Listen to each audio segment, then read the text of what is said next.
Pass it all the way down. Good evening. Welcome to the governing board meeting of the Ramona Unified School District. This is Thursday, June 9th. I'd like to start with the Pledge of Allegiance. Please stand. Ready? Begin.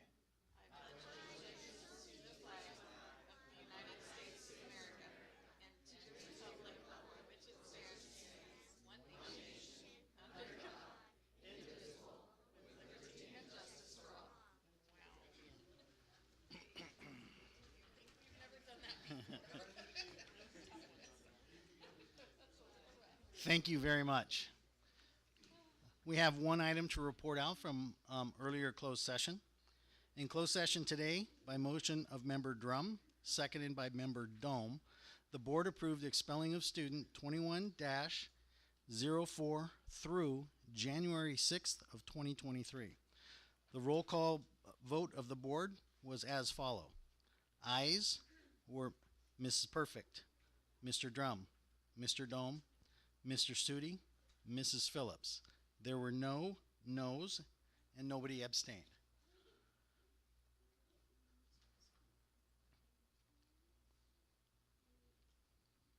Mr. Studi, would you like to read the instructions for addressing the governing board?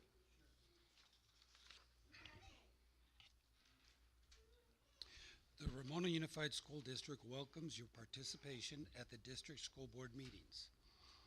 Your participation assures us of continuing community interest in our schools. To assist you in the ease of participating in our meetings, the following guidelines are provided. Orange request to be heard cards are available to all audience members who wish to speak on any agenda item and or item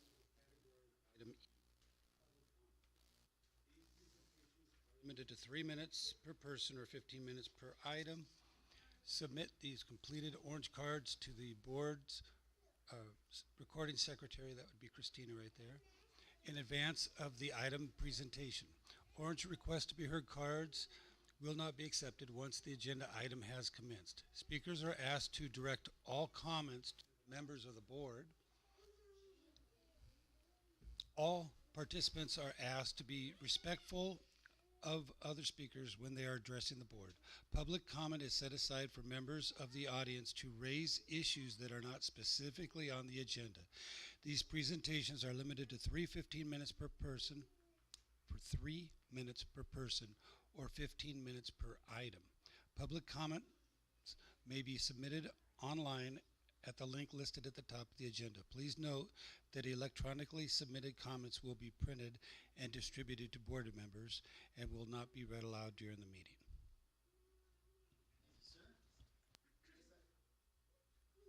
Next item on the agenda is C5, which is the approval of the agenda.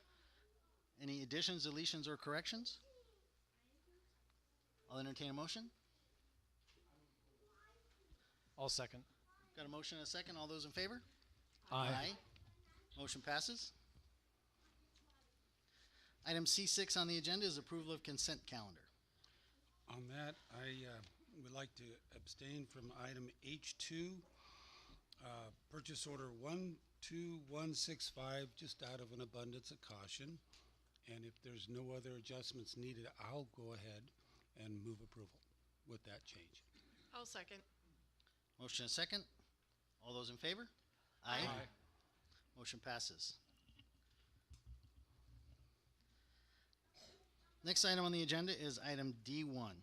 This is going to be the recognition of one of our one of our very favorite employees. So, do you want an introduction? You want me to do it? Dive right into it. Dive right in. Okay. You might want to invite him up, I will. I'm going to try to embarrass him as much as I can. first. Mr. Boykins, would you please come up and join us? The hot seat. So, for those of you in the room who are familiar with Mark, everything I say is probably going to be redundant. For those of you who are yet to meet Mark, let me introduce you. Mark is one of our revered employees at the high school. Spent many, many years at the middle school before moving to the high school, where he left a big wake. He left a big wake at the middle school, and they miss him. They miss him dearly. But the middle school's loss is the high school's gain, and I'm sure Mr. Newman is very happy to have you on board. So Mark is here tonight specifically for a recent action, but really because he does just such fantastic work every day of the school year. But it recently came to our attention that there was a graduation ceremony at Ramona High School for one. It was one of our fellow employees who recently completed his high school diploma. Well, we learned that one of the ways that he was assisted along the way is that Mark gave up quite a bit of his own personal time to tutor this student. This is a student who has had incredible challenges from the day he was born. And I keep saying student, but I should be saying employee. I should be saying employee, so forgive me. So this employee went through our schools and just overcame immense challenges. And he's now one of our, again, very favorite employees at the high school. These two greet the students every morning with a smile and make them feel welcome. They help them get to class when they're lingering a little bit, but they do it with kindness, they do it with compassion, and they're never thought of as somebody who is forcing them to get to class. They're truly helping them get to class. So we asked Mr. Newman for some notes that I would be able to put into this short presentation. I'm going to try to keep it short, but I don't know that I can because, you know, this is what we got, and this is condensed. So relationships are everything. This mantra is what guides Mark Boykins in every interaction that he has with students and staff on a daily basis across not only RHS, but every campus he steps onto in our district. Earlier this year, students wrote notes of gratitude about Mark, and here are a few that summarize what Mark does daily and what he means to students. Mark has such a positive vibe and can make anyone he talks to feel special, valued, and loved. Thank you for always making us feel welcomed, loved, and accepted on campus. You make everyone's day brighter. Mark really brightens up the campus with his kindness and happiness. He makes an effort to get to know every single student and makes us all feel welcome on campus. These are high school students that are giving Mark these accolades. He's so cool, and he has a positive attitude. Mark makes everyone around him better. He influences us to be the best version of ourselves and want to strive and make positive differences in the lives of others. He's a great example. That is a very nice compliment. Also earlier this year, Mark could be seen during his lunch break spending time with Trey Johnson, that's the gentleman I spoke of earlier, and helping him to pass a math class that was needed for Trey to earn his high school diploma. It was great to walk past the security golf cart and listen to Mark talking to Trey about exponents, dividing polynomials, and other math concepts, all at the same time while keeping an eye on the bathrooms, encouraging students to get to class, and just keeping our campus and our students safe. Mark makes a positive difference in the lives of so many that we feel fortunate. He chooses to share his gifts and talents with the students, the staff, and the families of the Ramona Unified School District. So Mark, as we didn't know what we could do to really recognize you other than bring you here into one of our meetings, tell you thank you, recognize you for you probably get more gratification out of this than the students do, right? And you love your job, and it shows. Yes. So we just want to say thank you very much. We've got a certificate for you, and we just couldn't help but recognize you for everything you do, but what you did for Trey also. You're a great man. Thank you. Thank you.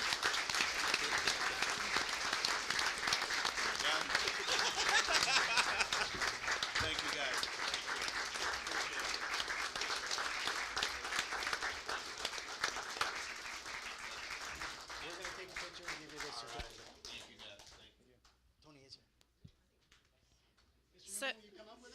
I will add my own comment to this. And Mark may know this or he may not.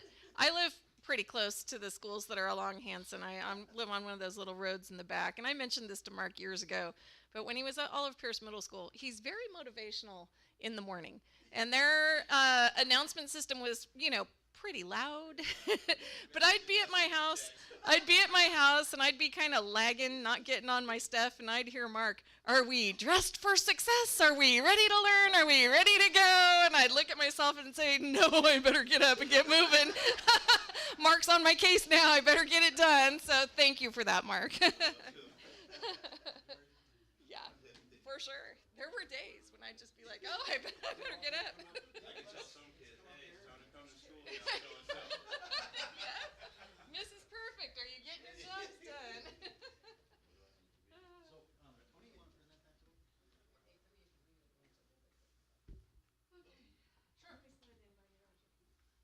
Certificate for extraordinary service. The certificate is presented to Mark Boykins in recognition for your exemplary service and years of support of the students and staff at Olive Pierce Middle School and Ramona High School. You are commended for being the driving force for positive change by modeling kindness, empathy, and respect with everyone you work with every day. Thank you, Mr. Boykins, for making a difference in the lives of the students and staff in the Ramona Unified School District. On to all the school board members and the superintendent.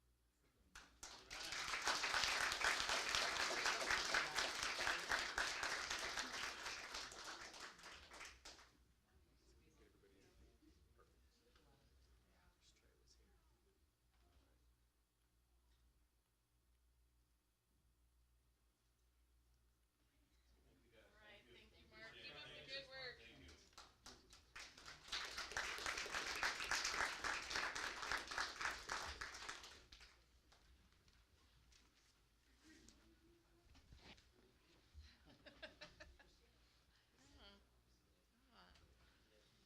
So that's not just a certificate of appreciation. There is a gift card from Jersey Mike's there. Yeah. Thank you, Mark. Wonderful. Thank you for coming tonight, and thank you for all you do. What a great way to start the meeting. Next item on the agenda is item D2, which is a report from California School Employees Association, Chapter 733. No report tonight. Next item on the agenda is item D3, which is a report from Ramona Teachers Association. Mrs. Brainerd? Corey had a previous engagement this evening, so I get to read a very short message to all of you. All right, come on, flip over. There we go. There we go. Technology is a lovely thing, isn't it? Good evening, board. These last few weeks have been fun. We've been celebrating our student successes, award assemblies, scholarship nights, promotions, and graduations. I'm sure you're all probably as tired as we are. Our teachers are busy finishing up our year, finalizing grades, cleaning up their classrooms, and are very much looking forward to some needed time off. We are thankful to have a tentative agreement and finally have bargaining wrapped up for this year. Our hope is that all of you tonight approve the tentative agreement this evening so our teachers can go into their summer with some closure. We also would like to wish all of those in our district moving on to other ventures lots of luck, and we look forward to welcoming lots of new faces in the new school year. To those who are returning, next year we want to wish a restful summer, time to recharge, and to be able to come back prepared for another outstanding school year when August rolls around. Thank you for your time. Thank you. Thank you.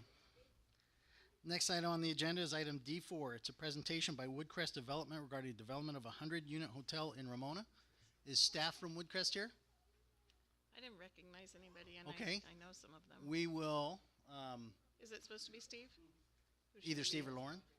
So we'll Lauren. push this Yeah. to either later in the agenda or a future meeting.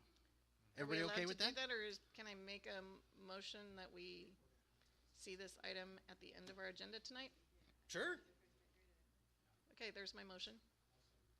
Got a motion and a second. Any conversation or discussion? All those in favor? Aye. Aye. Okay. Next item on the agenda is item E1, which is a request to address the board. Mr. Studi, do we have, this is for items not specifically on the agenda. So, Mr. Studi, do we have cards for non-agenda items? We do. We have 4. Okay.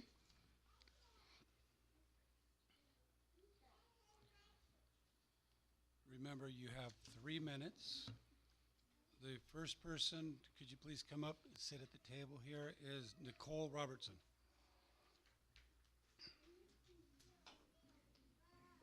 Welcome, Mrs. Robinson. Thank you. Good evening, Board. Okay. It is hard to dispute the importance of education in today's society, and in order for our children to gain the knowledge to help them be successful in life, we rely on teachers. We have all had those teachers, the ones we dreaded going to their classes, who lacked the personal skills to make us feel like we were important as individuals. We remember those teachers for the negative experiences they brought us, and we all hope our children never have a teacher like them. Conversely, we all probably had a favorite teacher, someone who was compassionate, who nurtured us and encouraged us and genuinely cared about us. For many, that was our kindergarten teacher. A kindergarten teacher is someone who has the innate opportunity to set the trajectory of a student's future and how they view the rest of their educational journey. Early education teachers are arguably some of the most influential figures in a child's life. They must possess not just the degree, but they must have a tool belt full of special skills that they utilize on a daily basis to transform the lives of our children. A successful kindergarten teacher must be able to foster a love of learning, encourage a journey into the world of imagination, teach appropriate social and interpersonal skills so children can build relationships and know how to navigate the world around them, while also teaching essentials such as ABCs and 1, 2, 3s. Many times they are embarking on this journey without parental support at home. This means they must take additional roles as counselor, mediator, mentor, disciplinarian, and a hero. They must stand for what is right even when it isn't popular opinion because they consider the best interests of their students above all else. This past year, we were fortunate enough to have a kindergarten team at James Dukes who fully embodied all it takes to not just be a teacher, but to be people who truly make a difference for each child they teach. Shannon Lilly was an integral part of this team. She became a teacher because she has the heart, love, and desire to mold our young children, our most important assets, into adults who will transform the future. She is one of few people who are special enough who has the necessary skills and abilities to not just be a teacher, but to be a great teacher. She represents that one who we all fondly remember when we reflect on our own educational journeys. I have personally seen Miss Lilly as she interacts with her students. She is loved by parents, staff, and students alike. She is compassionate yet firm when she needs to be. She allows her students to learn and make mistakes while providing guiding insight and helping them move forward. She encourages them to explore their creativity because these are the Einsteins, Teslas, Buffetts, and Zuckerbergs of our future. In the time Shannon has been at our school, she has invested her time, money, and heart into our children, and they are better people because of it. By not allowing Shannon Lilly to return to James Dukes next year, you are robbing all of our future kindergartners who are members of our own communities the opportunity to be taught by one of the best. You are stealing their chance to be molded by someone who cares about them as an individual, not just another number passing through their classroom door. You're preventing them from having experiences that will shape the rest of their educational future. So many people have come together in support of Shannon. People don't do this in support of mediocrity. They stand behind people who prove their worth every day, people who invest in the future, and people who have the ability to make a positive impact in the world. That is why we stand behind Shannon. Shannon is that person, and our schools are a better place because of her. We are getting rid of one of the best at keeping a principal in charge who tells parents at pickup their child wasn't at school today or was picked up by somebody else. A principal who fails to tell parents their child was injured at school and required stitches. A principal who fails to take action when a child stabs another. They deserve the Shannon Lillys and not the Deborah Longs. Thank you for your time. Thank you.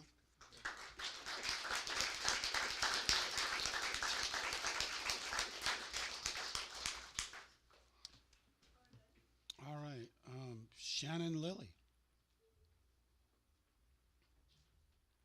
Mrs. Lilly, welcome. Thank you. Good evening, members of the board. I would like to take a minute to introduce myself. I am Shannon Lilly, and up until 4 p.m. today, I was a kindergarten teacher at James Dukes Elementary. I hope that each of you have had time to review the information and documents sent to each of you earlier this week regarding the treatment that I have received over the past 10 months. I'm going to keep my comments short because I believe it's important that you hear from many members of the community on this issue. I was told in February that I could not teach first graders how to read and that I was not being reelected to return. As you can see from the support in this room from parents, staff, and members of the community, as well as those who have sent in letters, that I can in fact teach kids how to read kindergartners at that, to read. As a matter of fact, my students have far surpassed the state standards in all areas, so my record, although short, speaks for itself. Throughout this year, I have received essentially no guidance or direction in performance of my duties as a kindergarten teacher. In fact, just today, I was handed my post-observation form and asked to sign it. This was an observation that took place in January, a full 5 months prior. Had I received these observation notes and suggestions, perhaps I would have been able to meet the principal's expectations. But this is just one example. I'm asking the board to put a policy in place that guarantees a check and balance throughout the district. If a district receives a non-reelect on a review, please consider creating a policy, ensuring that there is no possibility that a single individual can unilaterally terminate another. I am recommending a program that can be put in place to assist the teacher to meet requirements in order to gain a satisfactory year. This mentorship program will not only serve to assist new teachers, but to ensure policies and procedures are maintained. As you well know, it takes years of hard work and tens of thousands of dollars to even get to the point of being hired, only to be left on your own with no direction given. Student teaching helps, but there's still a long road prior to becoming a pro at this stuff. This district obviously needs teachers, so it makes no sense to push the ones out who have proven themselves to be successful when you can retain their talents and strengthen our schools. I'm asking the board to look into this matter as well as the morale in general at James Dukes Elementary among the staff and the students. I love being a teacher, and I know in my heart that teaching is my calling. I quit a very promising career to be a teacher. I know that I'm doing the right thing by standing up for the students that cannot, and for the staff that are concerned that if they do, they too may face negative consequences. I appreciate you looking into this, not only for me, but for those also affected at James Dukes Elementary. Thank you for your time. Thank you.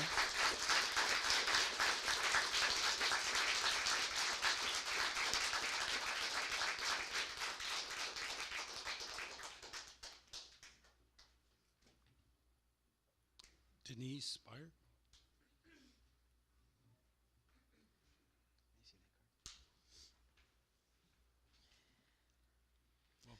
Welcome. I want to touch on 2 points today. First and foremost, I want to reiterate what a wonderful teacher Mrs. Lilly has been for my son.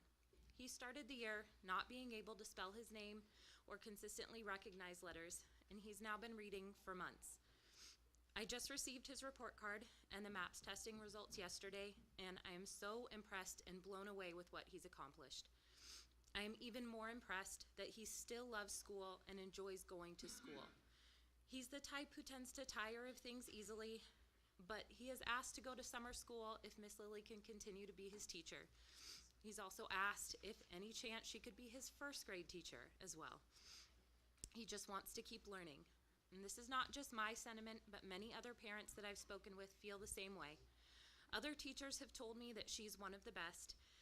It leaves me confused as to why she's not being invited back next year, especially during an apparent teacher shortage. Why she's struggling to even get responses for other positions. I would hope that as schools have placed a higher priority on not tolerating bullying, the same should be expected with educators in leadership positions. When I first became aware of everything that's been happening, I wondered if I should start small and schedule a meeting directly with the principal at James Dukes. Multiple people warned me that I should be careful with getting involved because she might target my children, whether it's not taking teacher requests to being more strict with them. And I think that's completely unacceptable that someone in leadership position, that I as a parent would have to be worried about that. What started as an attempt to let you know what a great teacher this district is losing has turned into numerous families coming forward with their unhappiness with James Dukes this year. I'm lucky to not have had any direct, very bad experiences that I've heard from other parents. I've only witnessed our principal not being able to control a small auditorium of students for a running club award ceremony. Just yesterday, we had our kindergarten celebration. Our principal wasn't there for all the kindergarten classes. That's something that I would typically expect the leader of the school to attend, to be there to celebrate the kindergartners. So I hope that you take both these matters into consideration. both that you're losing a great teacher in the district and there might be a bigger issue happening at James Dukes. Thank you. Thank you. Thank you, Mrs. Byer.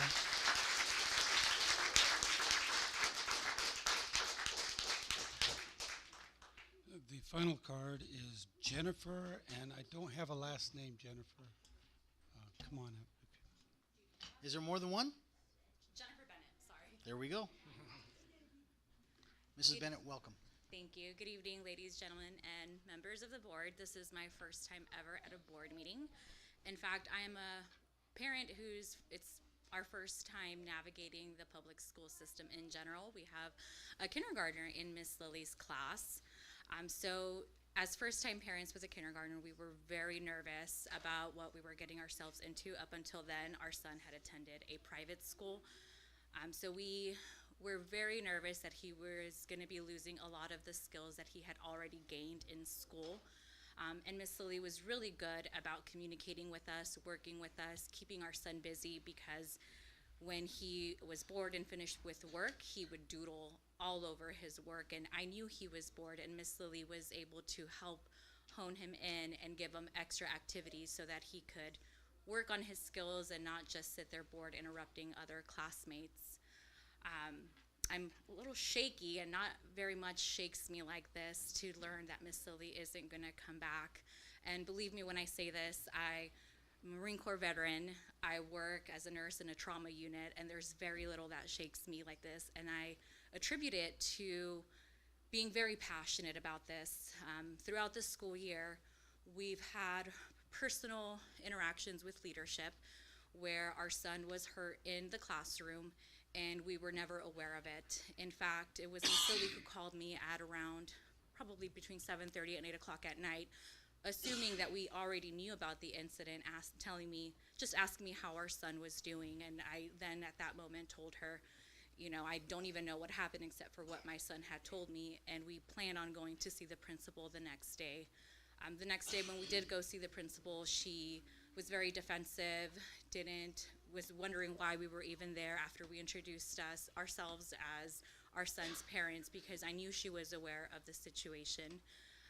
So in all of this, what I'm trying to say is Miss Lily is a great teacher. There is a lot more going on in the school. I feel like then I should have brought the matter up to other people, but again, as a first-time parent navigating the public school system, we felt that we didn't want to shed too much light on our son because we live here. It is our community. We are all parents and stakeholders in our school system, and I should correct myself, our students deserve the best teachers that you can bring to this district, and you are losing a really good teacher. Thank you for listening. Thank you.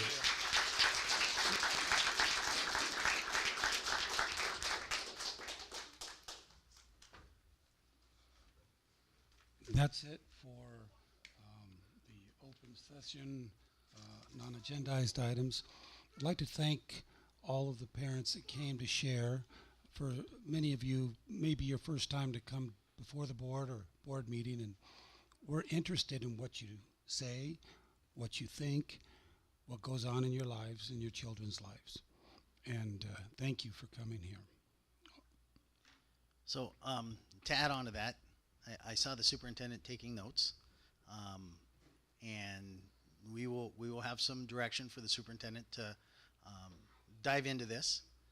But I don't want anybody to ever feel as though if they go to a member of our staff that there would be retaliation. There better not be. I got 4 colleagues here that will back me up on that. We have an assistant superintendent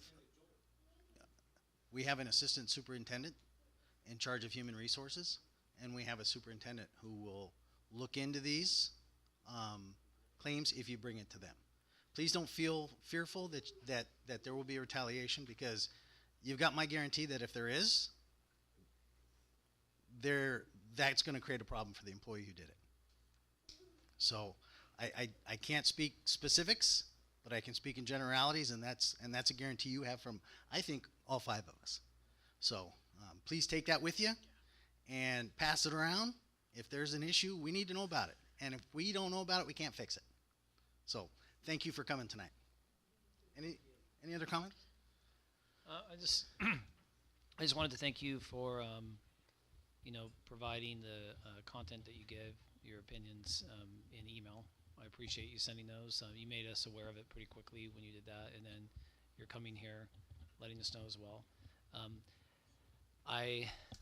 a parent too. I have 5 kids, so I know what it feels like sometimes when you feel like you don't have a voice. So, like Mr. Drum said, we're definitely gonna look into it and see what actually is going on. So, thank you. Well, let me add to this. Excuse me, Roger. We need specifics. We can't deal with generalities. We won't deal with generalities. They're slightly better than rumors. But we do need specifics on this day. This is what happened, and this is what the follow through was. So please feel free to contact Dr. Garcia. And excuse me, public session is over for this. Excuse me. Thank you. Are you done? Are you done? Okay, thank you. So, I said my piece. Please get it to Dr. Garcia. If he gets it and we have specifics, we'll deal with it. So, thank you very much. We'll move on. Next item on the agenda is item F2. This is a report on pilot of instructional materials for the Apex Learning Online Program. Good evening, board. I'm F2. Wait, F2, I'm sorry. Approval field trips, where's my F2? That's the Apex. If you recall, during the 2021-2022 school year, the teachers at Mountain Valley Academy piloted the Apex Online Learning Program. Staff is requesting that we continue that pilot into next year, and we'd like to pilot it the pilot to include Ramona High School and Montecito High School. We'd like to offer the courses for initial credit recovery, and possibly secondary math intervention. So we would like to continue with that pilot and try it with additional schools. So this is an information item that we wanted you to know. Any questions for staff? Not at this time. All right, we'll move on. Next item on the agenda is item F3, which is report on information on the local control accountability plan. Okay. Do we have a presentation?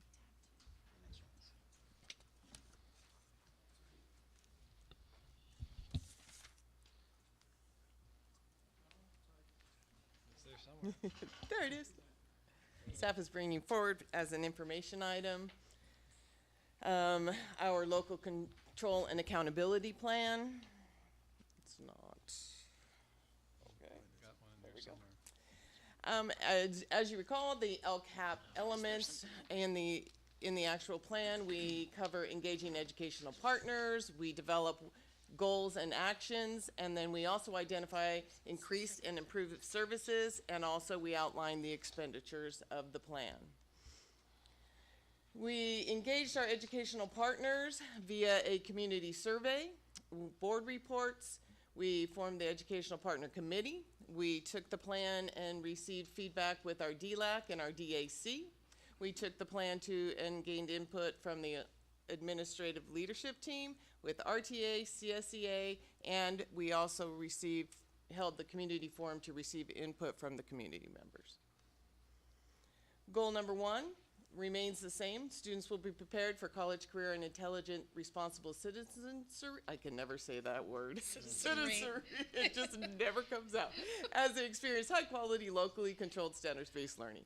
The actions that go with this goal are we will employ highly qualified staff, provide standards aligned materials, deliver high quality standards-based teaching, provide access to a broad course of study, provide interventions and supports, and provide college and career supports as well. If you recall, goal number 2 is a new goal that we added to address our special education students and help support them. and students will benefit from the development of a comprehensive system for communication and collaboration between our general education and special education teachers to ensure the needs of special education students are met and they are prepared for college and career. And we have elected to do this with the actions of increasing that communication between our special education and general education teachers, increase opportunities for college and career for our special education students, and improve inclusive teaching practices. Goal 3, addressing our positive and supporting learning environments. The actions aligned with this goal are to provide supports in line with student needs, promote inclusive school climate and safety, provide supportive, safe, and engaging physical environments, and adopt positive behavior supports and support our at-risk students. And goal 4, our students will benefit from the school environments where we have meaningful family engagement, and we will do this through providing welcoming and inclusive environments. We will increase connections with our families of English learners and our special education students and our low-income families, and we will develop partnerships with our parents to improve the learning environments. Goal 5 is our facilities goal. Our facilities will be safe, clean, well-maintained, and supportive of healthy learning environments. We will provide well-maintained and clean facilities, provide safe facilities, and increase ventilation and circulation. Our expenditures, our total projected funding is $71,430,471. Total expenditures budgeted in the LCAP plan are $75 million. There's an extra number in there, around $75 million. And our expenditures that are tied to each of our actions are $65,713,398. And then that extra above and beyond for our high need students is the $4,642,000. Any questions? It's all yours. So you have these goals. When are you going to, if you haven't already done it, put down priorities, like what you're actually going to do for each one of these goal areas? They are detailed more so in the plan. So that's coming later. We're going to approve that on the 23rd. I think so. Okay. 23rd, is that the date?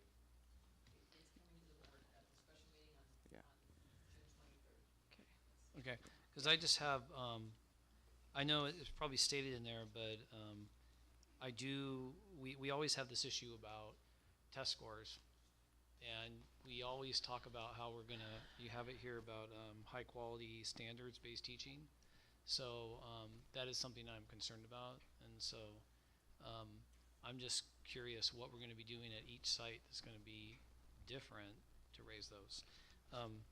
So it's just something that I don't know if the plan itself is going to be detailed enough for us to really understand what that's going to look like. And then the other one is you have here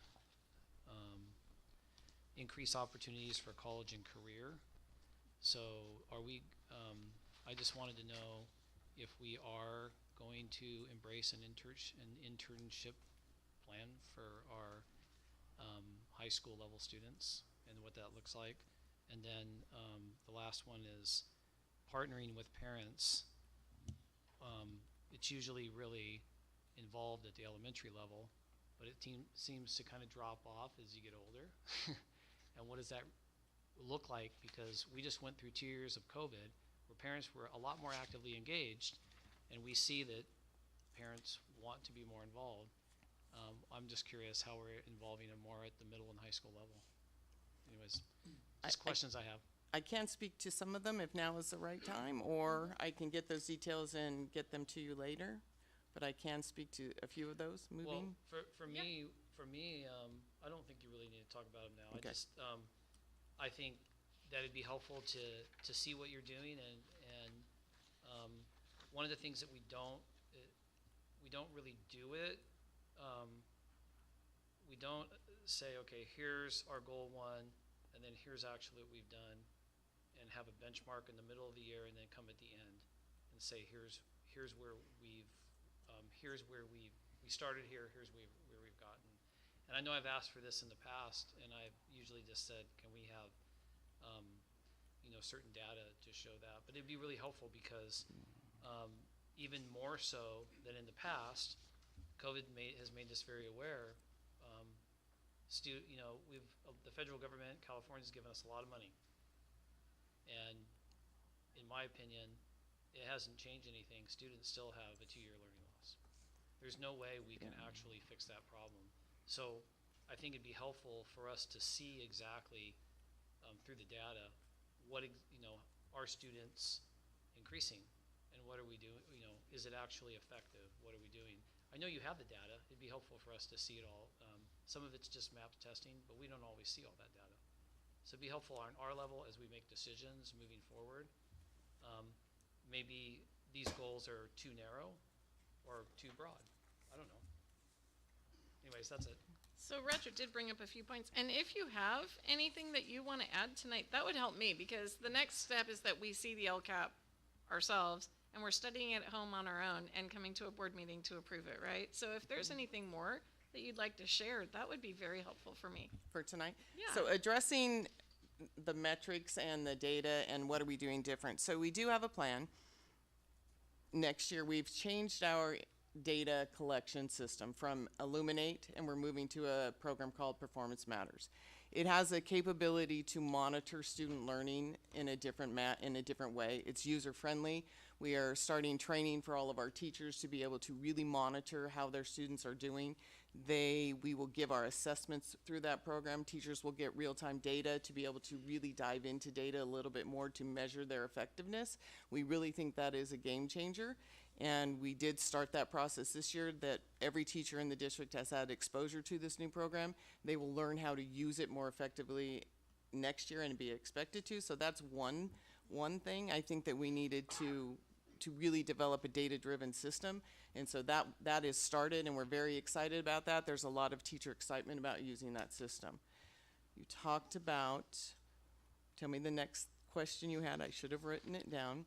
That is one of the things. Opportunities for college and career. Opportunities for college and career. We have done a lot of work on the cleaning up of our data on the back end. So we've been through some master coursework data cleanup. We've met with the high school team, and we've looked at how our courses are coded, and we've looked at a lot of that stuff. So on the back end, we were finding a lot of errors that were stopping our kids from actually getting that, being classified as college and career. So we've done a lot of work around that. Alignment or? And some of the coding in the way we are in CalPads and the courses don't match up, Right. and then the way we found errors, and we really dove in and developed a system in which we really enter data. We do courses of study, and we get the coding, so we have a process that's been cleaned up and outlined. That's one thing. We also know we have the BAR program at the high school that is definitely working to help keep kids on track and provide supports when kids are falling behind, and giving them the supports social, emotionally, and academically. So that program is really starting to show results. They developed, as a result, an intervention team off of that kids actually were enrolled in an intervention math course to get their grades up, so they actually received those credits. So that is continuing next year. I'd mentioned the word internships. Oh, yes. And I know you internships, did. we actually had a great meeting with the county, because a part of our differentiated assistance program is we meet with the county, and that is one of the things that we looked at. We also found some coding there where our kids were getting credit for internships who really weren't. And so we had a great discussion about how are we going to, you have to have a partnership. We're looking into researching getting those partnerships tied to our district so our kids can enroll in them. So that is another thing that's on the horizon, and we're diving into and trying to get clarification around, developing those partnerships. And right now, some of those rules are changing, and they haven't really figured out their back end, but we definitely have had those conversations, and we do think that those internships will be available, and they have 2 different types. So we're working on that as well. And the last one was. I had another question about this one, actually. Parent partner. Is Palomar College bringing their in-person classes back to Ramona? Do we know? Yes. Yes. Okay. There's a contracted services on the agenda tonight. Okay. For room rental fees, because in the fall they are going to start in-person courses Over at again. MVA? Okay, on the great. RCC Thank you. And campus. I think that's really helpful. And we've also developed a dual enrollment process as well where our kids can do that. So those opportunities will open up for our students as well. I think that's a big step. Thank On you. on the college front, the other piece that's been very helpful is Palomar's continuing to do online courses. Right. So we have even more college course access for our students here in Ramona, and they're taking advantage of it. That's great. Thank you. Yes? So just one more thing to add. We're teamed up. We're good. Yeah. So, I mean, we just heard from a lot of people speaking about students' performance. So,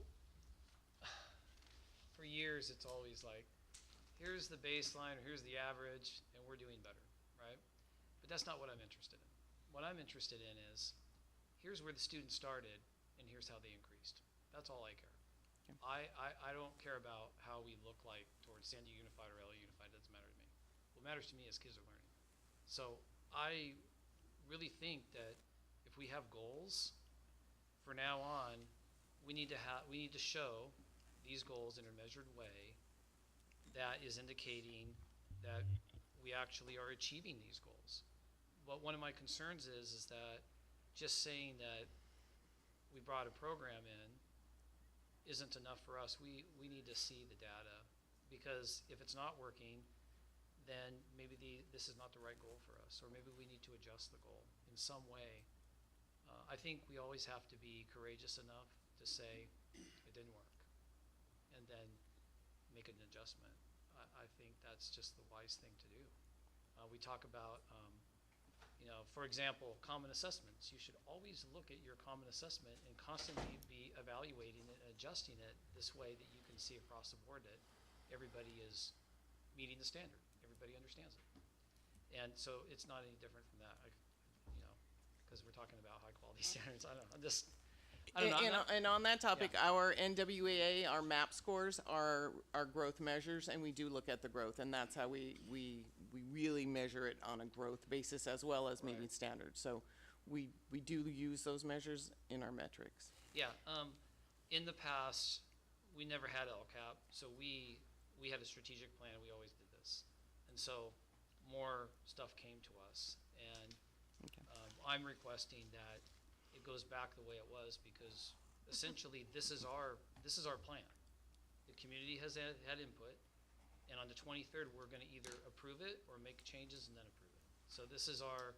I personally don't see any problem with any of these, but I need to see data at the end of next year and along the way. It's going to be really helpful for us to know that our students are learning and growing, and then this idea of parents as partners, if they're not learning and growing, then we can use the strategies that we have with bringing parents as partners, and then have them be support, have them be an intervention, and then be able to measure, is that making a difference? So, I know that's a lot of work to do, but I think it's essential. This is essential work. This is the reason we're here, is really all about learning ultimately. So I think one of the things that Mrs. Billick touched on is performance matters, and the kind of growth information that you're interested in will be able to pull in more real time.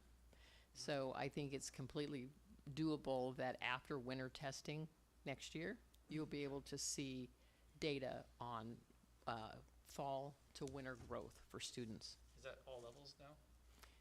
We have been developing assessments at multiple levels in math and language arts that we're able to get that kind of information from.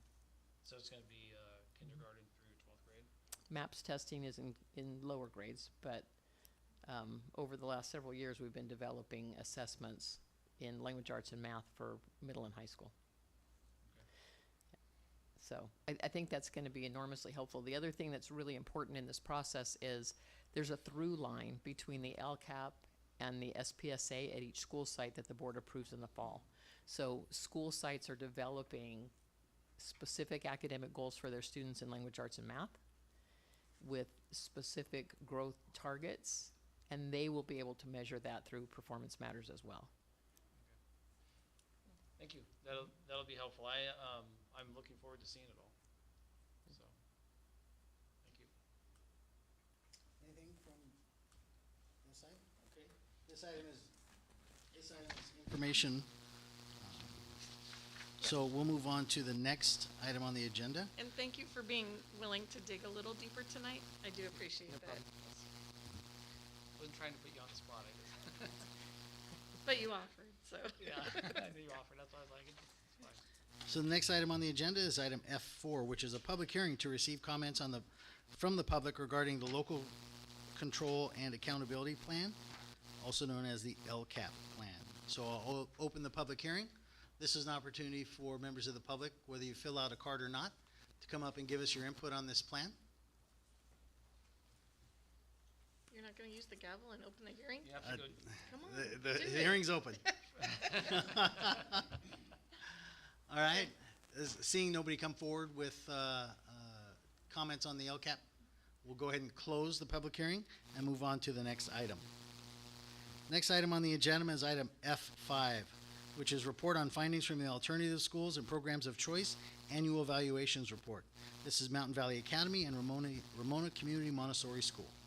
Yes, this is an information item, and it is a report on the annual findings. The schools are supposed to do a survey to kind of, gauge how they are doing. And basically, the summary of the findings are students and families are pleased with the program design and feel it meets the needs, expectations of the students and families that choose this as an educational option. So our families and students who took this survey are pleased with the programs at both schools, both programs. And that's it. Any questions on this item?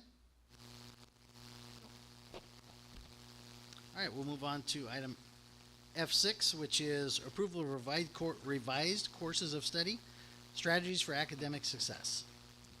We are bringing this forward as a discussion possible action item. It was discovered for our special education students, they are often enrolled in strategies for academic success year after year. And the courses number that they were enrolled in was the same course number. So we need to have a different course with different content every year that the kids can enroll. And they have the option to enroll in this course from grades 7 through 12 as long as it is a recommendation of their IEP team. So it's an existing course. We added and changed the content slightly and then gave it each course a different course number in so the kids could be registered in it and not the same course year after year. So it is a discussion possible action item. This is a one semester course? Or? It's a one semester elective course, and it is really to support our students with academic success. So. All right, any questions for staff? It's discussion possible action. Yeah. When I was reading through those descriptions of the courses, the changes are they don't look the same to me year to year. The changes are very small. They are very small. Yeah, so just maybe one line item is different in each year, one or two from a previous year, and that justifies them to be different courses, count as different courses? In this case, I would say yes, because they are following the grade level standards, and each year those kids need the support in the same way, and we added a higher level of the standard in different areas as the kids progress through the grades, yes. So the changes are very slight, because the course is very similar, but we did add levels of difficulty as the kids progress through the grades. Are you saying the same line items on the list have different content when So there shouldn't be it comes to books, or? I know. Maya, let me jump in here for a sure second. what you're asking. Sorry to interrupt you. We have a motion on the floor. And I'll second. Okay, we got a second. Now we Procedure. can bring it back to Yeah. your discussion. I apologize for interrupting you. It's all you. You're back up. Sorry if I ruined your train of thought. Yeah.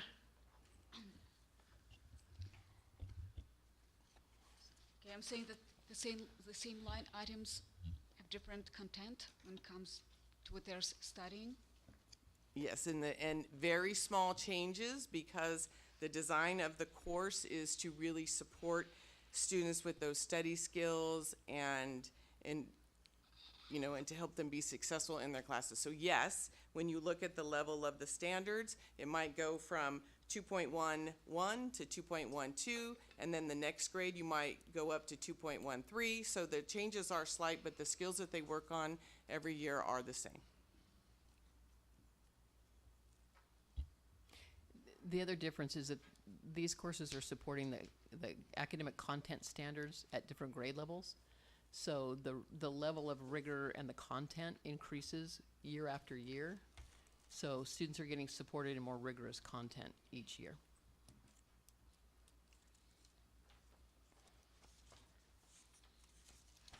Anything else? No. Okay. So, before we call the question, last chance for questions or comments? Nothing Okay. at this time. Just a comment, I mean, it's really to give the support for special ed students that need that support. I mean, it makes total sense to me. So I understand your comment. I think the last time this was addressed is because the state came and said you can't have a class that repeats. That's what this is all about. So we had to just adjust it slightly so that we can provide the same support for all grade levels. So I support it. Makes sense. Okay, we've got a motion and a second. All those in favor? Aye. Motion carries. Nobody opposed, correct? Right. Okay. Moving on to agenda item F7, which is approval for new course of study for financial algebra.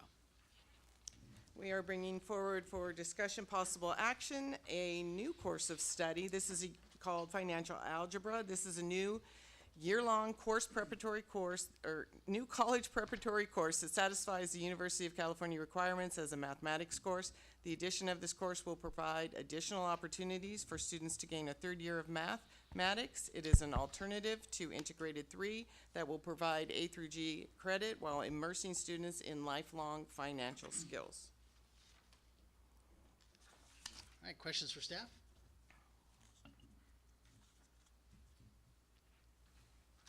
All right, seeing no questions, I'll entertain a motion. I'll second it. How about a first?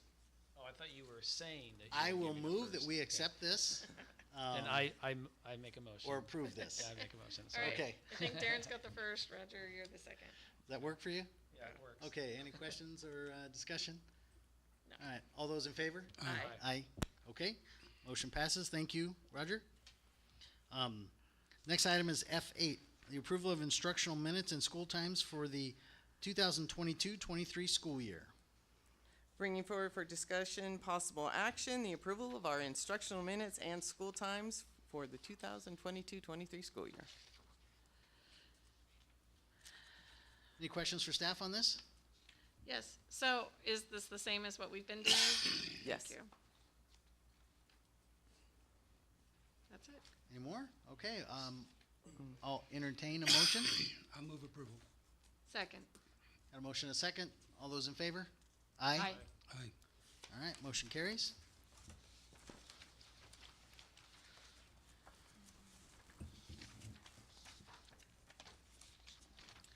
Next item on the agenda is item G3, which is approval of declaration of need for fully qualified educators in the 2022-2023 school year.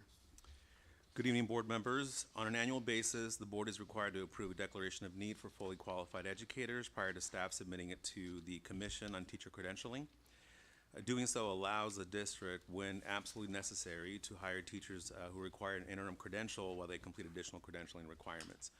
Having this flexibility is important, especially in our identified areas of high demand, which are special education, math, and science. This is an action item with a recommendation to approve the attached declaration of need as presented. I'll move approval. I'll second. Got a motion and a second. Any conversation or questions? Yeah, Joel, I just have one question. How many teachers did we have that we had to use this year? Off the top of my head, between the special education, math, and CLAD credentials, I'm gonna say less than 10, probably about eight or nine, but I can give you those concrete figures. Do we have a lot still that don't have their CLAD certification? We do for different reasons. CLAD, not as much. Okay. The majority of it would be intern credentials for special education. That's actually the largest one. Okay. And the numbers that we had, we review on a yearly basis. We overestimate them to have that flexibility because if we're short on the declaration of need that the board has adopted, before we hire that additional person that we would need, we would actually have to come back and revise declaration of need to the board and then hire the person. Okay, So, thank you. So our report here is stating estimated number 18. correct. Okay, thank you. Any other questions? We have a motion and a second. All right. All those in favor? Aye. Aye. Motion carries. Next item on the agenda is G4, which is approval of changes to the substitute daily rate. Board members, last year, the board approved compensation premiums for certificated substitute teachers in order to recruit and retain subs, and ultimately provide classroom coverage when the assigned teacher was absent. These compensation premiums are the same as what the board approved in June of 2021. Continuing such premiums for the next school year would allow the district to remain competitive with surrounding districts in order to recruit and retain substitute teachers and assure class coverage. And this is also an action item with a recommendation to approve continuing the rates as reflected. I move approval with questions. Okay, let's take our second, then we'll come back. I'll second. All right, we got an approval in a second. Mr. Dome, the floor is yours. Okay, so basically my question is, it's kind of more like a crystal ball. At what point do we revert back? Because I think this is definitely unprecedented. We're doing it for a reason. I don't want it to become the norm. Right, and that's a great point, and that's the reason why we structured it as a premium. So the rates, the idea a year ago when we brought it forward is that they would default when the time was right to the existing rates, potentially adjusting them as necessary, right? But that there's an additional premium on top of it. Right now, in speaking to colleagues across the county, there is a teacher shortage and there is a substitute teacher shortage, and every district's doing the same thing where they're going to add compensation in order to recruit and retain. And our worry is that if we don't, then we're going to have a really tough time recruiting substitute teachers for next year. In terms of a crystal ball, the commitment that I can make to you is that we're going to continue reevaluating it and before we consider bringing it back for the 23-24 school year. All right, any other questions or discussion? All right, all those in favor? Aye. Aye. All right, motion passes. Next item on the agenda is item G5, which is the approval of the tentative agreement between Ramona Unified School District and Ramona Teachers Association. Board members, I'm very pleased to bring forward this action item with the tentative agreement between RUSD and Ramona Teachers Association. The details of the agreement include a 3-year term for this successor agreement, 4% on schedule salary increase, establishing definitions related to our special education program, revisions of the professional advancement procedures, establishing catastrophic leave procedures for unit members, and as you heard earlier from Mrs. Brainerd, the membership did ratify the tentative agreement. And as I mentioned earlier, this is an action item with a recommendation to approve the agreement as presented. I'll move approval. I'll second. Any comments or questions? Only thank you everyone for working together to make this happen. Thank you. Agreed. All right, all those in favor? Aye. Any opposed? All right. Joel, I'd like to thank you and Rena for the negotiations process. It isn't always easy. We are very pleased to be able to try to compensate our teachers a little bit better. We ask for patience because when we're negotiating on projections, it's uncomfortable for us. Let me say it's uncomfortable for me. I don't want to speak for everybody on this item, but it's uncomfortable for me to say, oh, I think this is how much we're going to have, and I think this is what we can offer safely and still maintain financial stability for the district in years to come.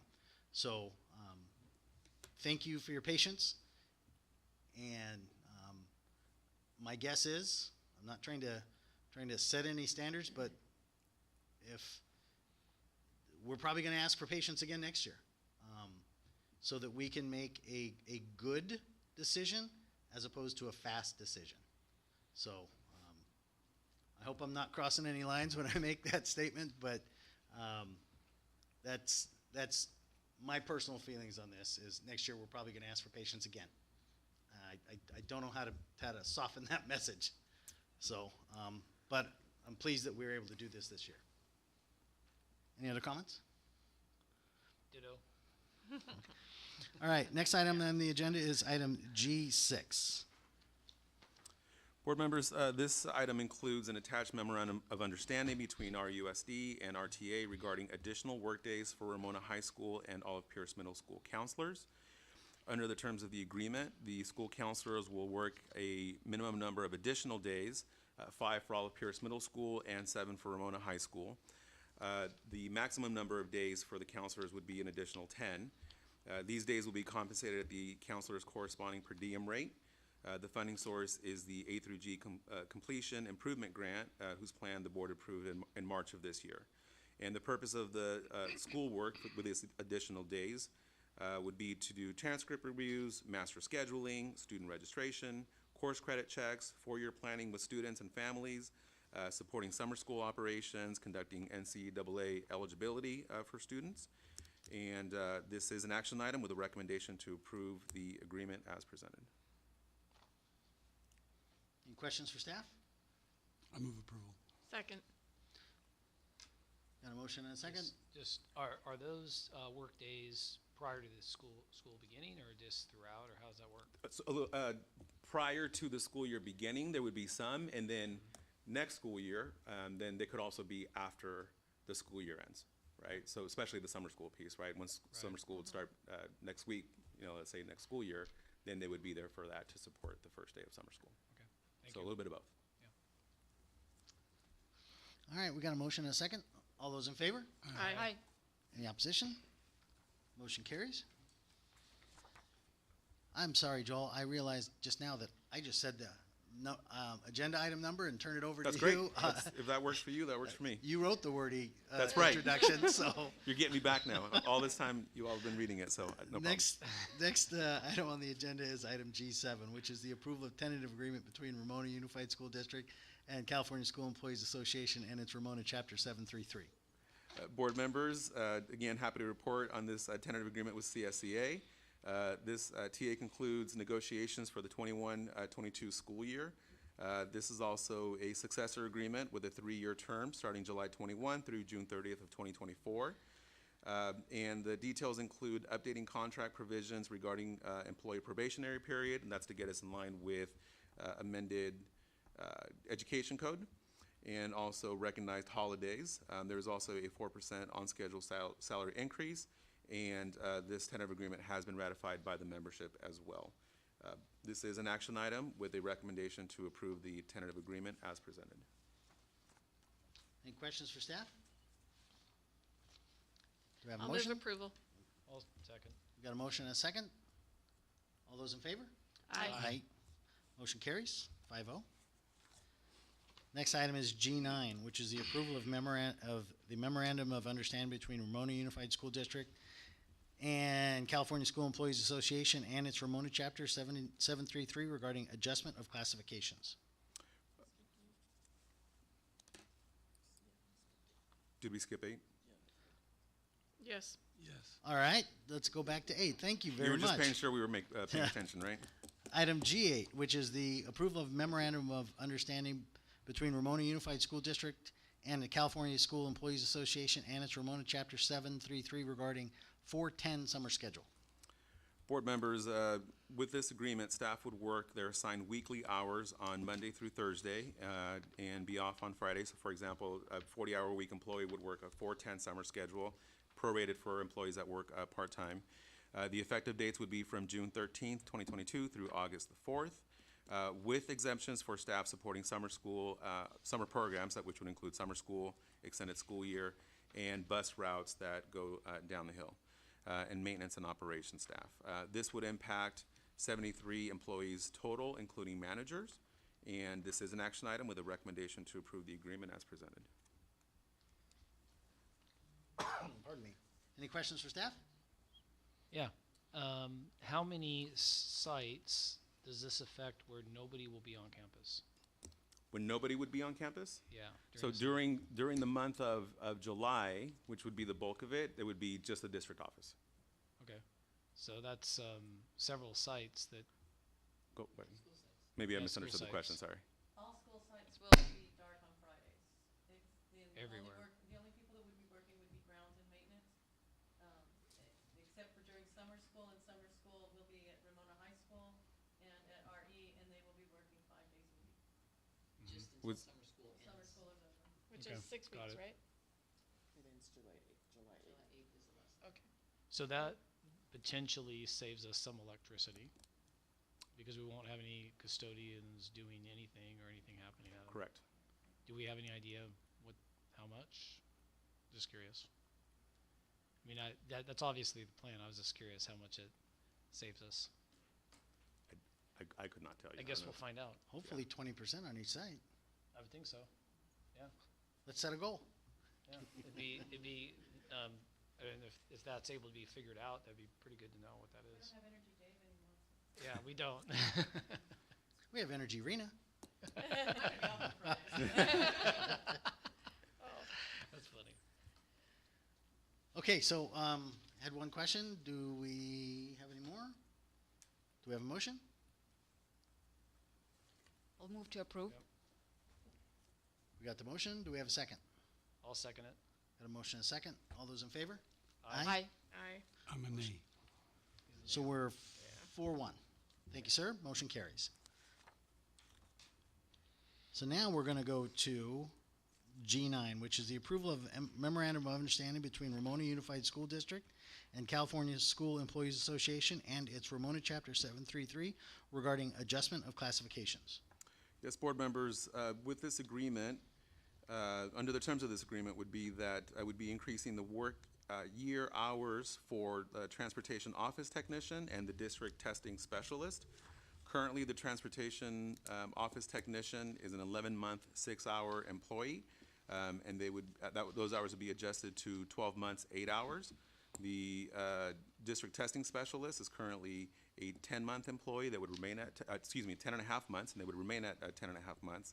Their hours would be increased from 7 to 8.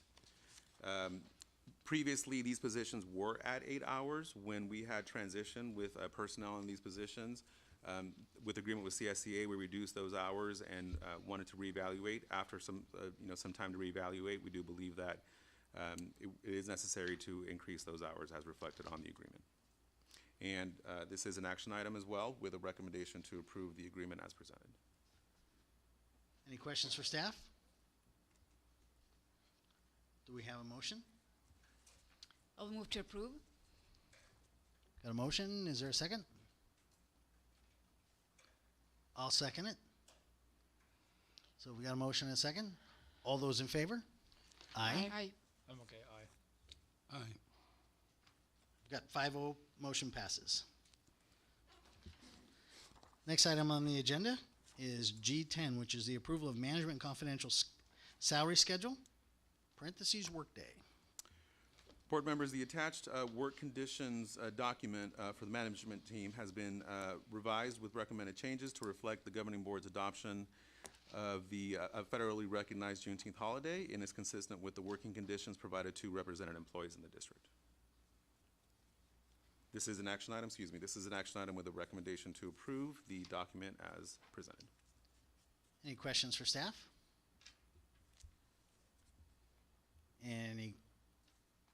No questions? Is there a motion to approve? I'll make a motion. I'll second. Got a motion and a second? All Keeps this legal, right? Yep. All right. Yeah. All those in favor? Aye. Aye. Any opposed? Nay. Motion passes 4-1. Mr. Studi's an A. Next item on the agenda is approval of management and confidential salary schedule. This is item G11. Board members, the attached salary schedule has been revised to reflect a 4% increase for our management team, which is consistent with the increase that was recommended for our labor partners as well. And this is an action item with a recommendation to approve the salary schedule as presented. Any questions for staff? I'll move approval. I'll second. Got a motion and a second? All right, we'll call it. All those in favor? Aye. Any opposed? Motion passes. Is there anybody that's got 20 years of longevity? On this schedule? Probably. Longevity management? I think Yeah. Eileen. Elena, Tony? Yeah, there's quite a few. Just curious. That's probably it. All right, we'll move on to item G12. This is the approval of the employment agreement as interim assistant superintendent for educational services. Board members, approval of the attached employment agreement between RUSD and Mrs. Leslie Wilson, who's currently the RUSD Coordinator of Curriculum and Technology Integration, would ensure that the initiatives currently being implemented by the Education Services Department would continue on July 1, 2022, until a permanent employee is hired. And this is due to transition of our fellow cabinet member currently, Mrs. Billick, who is moving on to part of the administrative team at Ramona High School. Pursuant to Government Code 54953, I'll summarize the compensation recommendations.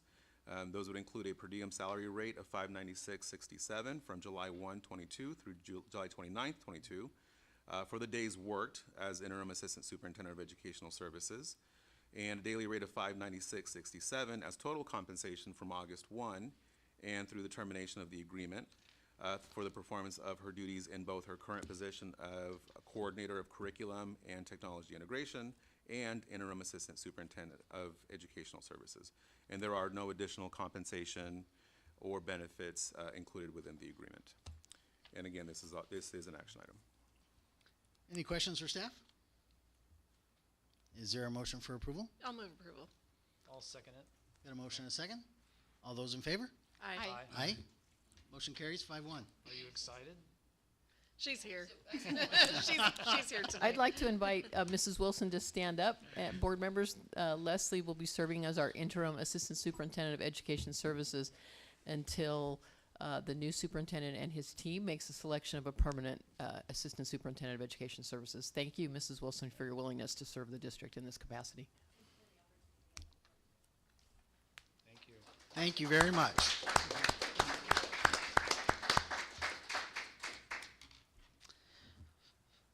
All right, this one is item G13, which is all me. It's an oral summary of compensation for the superintendent of schools. Excuse me, this is quite long, but I'm going to have to read something, and it's going to be hopefully verbatim as what is in accordance with the law.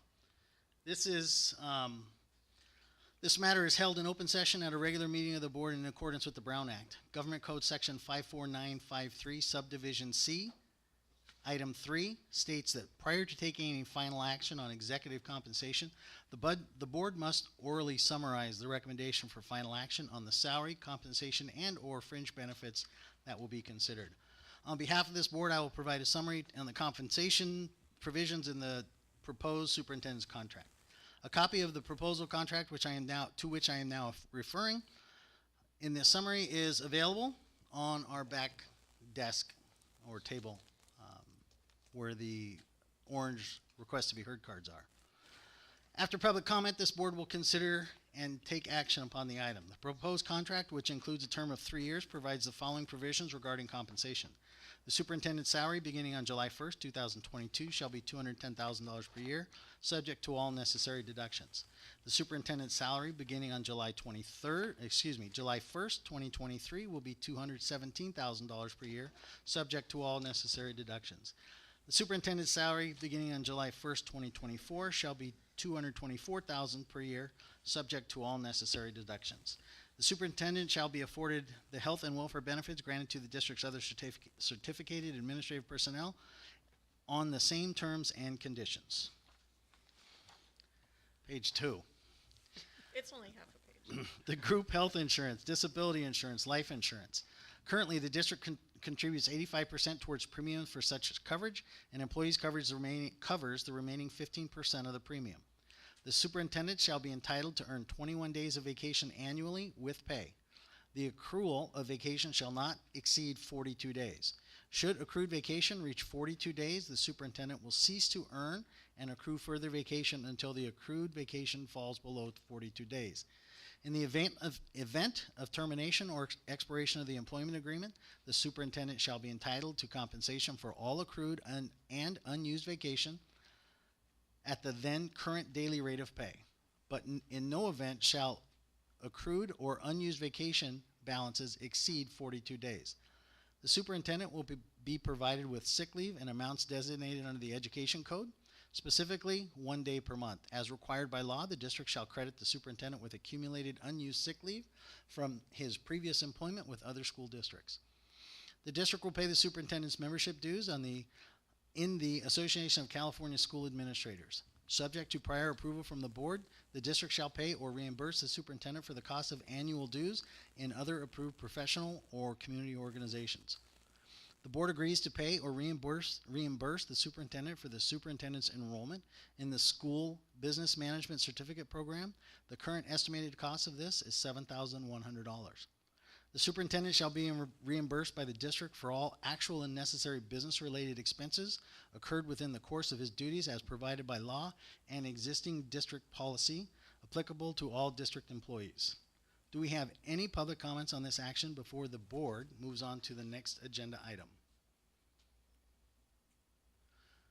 All right, so we'll move on to the next agenda item, and I want to introduce this one. This is a bittersweet agenda item.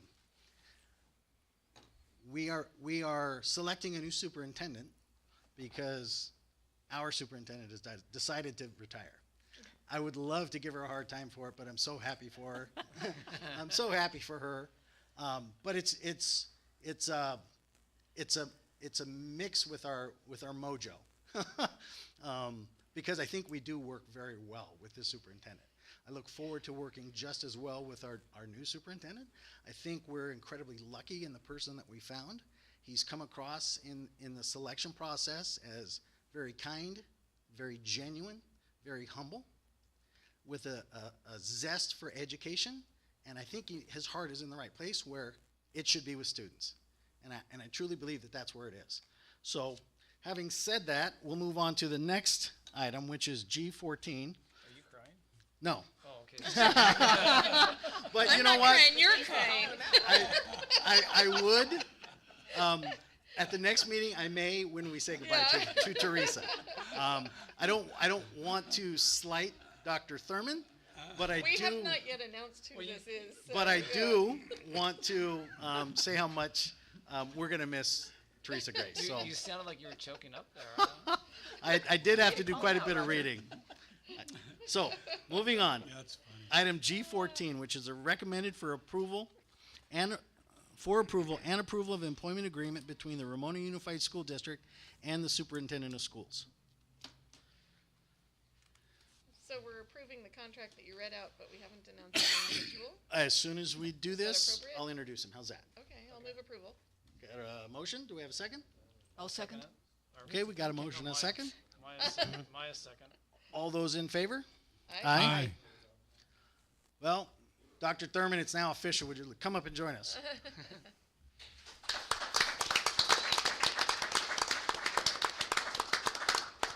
So I would like to introduce Dr. Brian Thurman. Please have a seat. We want to be as informal as we can. I'd like to introduce Dr. Thurman. He comes to us from the Hopeville School District. Calexico School District, thank you, where he was the assistant superintendent in charge of human resources. He has a long, distinguished history in education. We think that he's going to be a great fit for Ramona for the reasons previously stated. And having said that, I'll turn it over to you. Thank you, everybody, and I just appreciate the welcome, and thank you for, especially to the board, for just your trust and faith in me as we start this journey. I really appreciate the kind words you shared earlier. I haven't heard anybody say that in a long time, so I very much appreciate that. I just want to say that the feeling is mutual from our first, even in the interviews and the interactions, and I asked some questions of the board, and the way that we interact was amazing and very consistent with some extensive research I did through previous administrators, parents, various persons that have crossed Ramona's path over the years, and nothing but very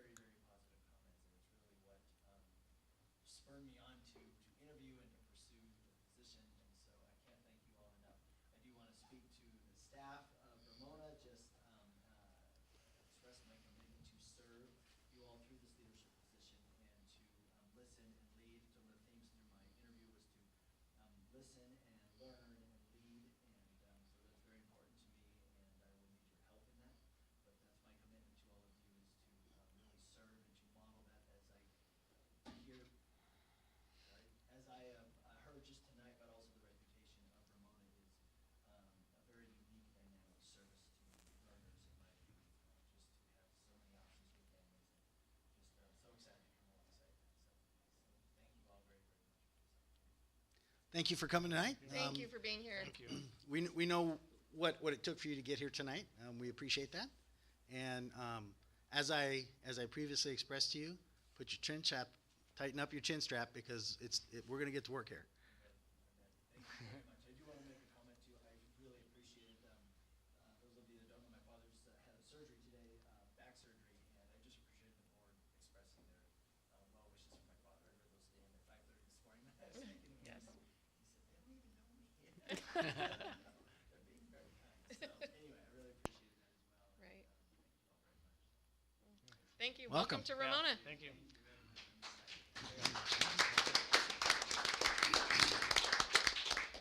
So I imagine we're burning up the bandwidth right now with texts going on. Okay, here's the new superintendent. What can you find on him? What can you find on him?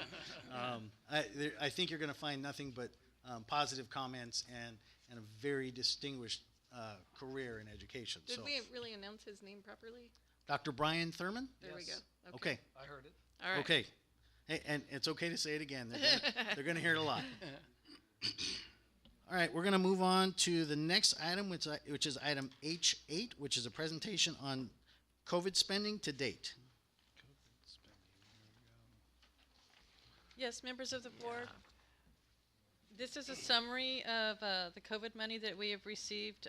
We'd presented a plan to you, it seems like January.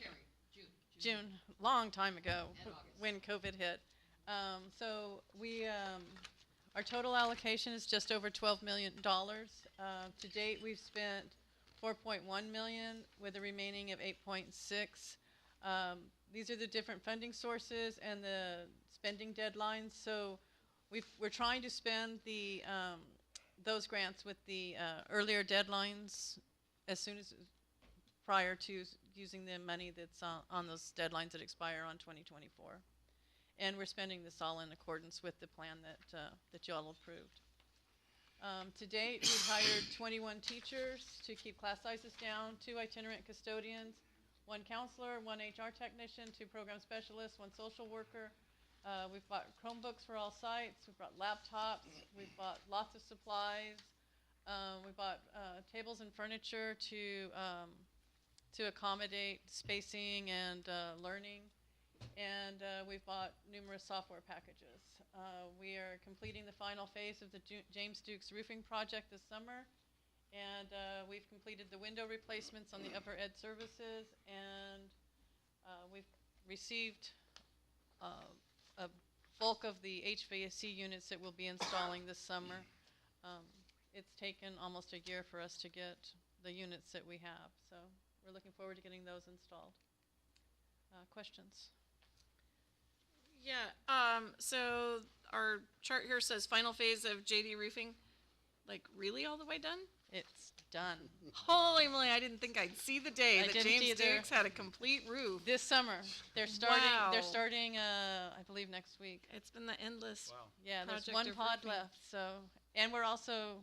It's not COVID money, but we're also starting Barnett's roofing project next week as well. So, In case we ever get rain again. Yeah. Right. Yeah, thank you. And then the HVAC, we're replacing some AC units. How many are we working on now? If you don't know, it's well, okay. we have 48 units that are waiting to be installed at Woodson, and that's going to be the first one because they were the oldest. Okay. So I believe there was 130 HVAC units and didn't get replaced during the energy efficiency. Mhm. So we'll have all of those done. We're actually going to be putting one here on the in the boardroom, so it won't We'll have AC in the boardrooms now. A little more consistent. Yeah. That's great. So you said 48 at Mount I Woodson. believe there's 48 at Woodson. Is that all of their AC units, or close most to of it? them, yes. Okay. But there's 130, I think, altogether that we're replacing with this money.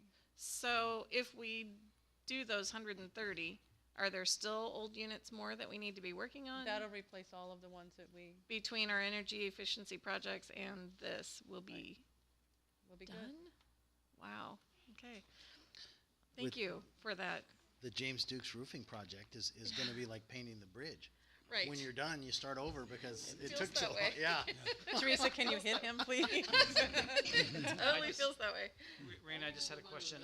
Right. In some of the Barnett. schools, there's ductwork.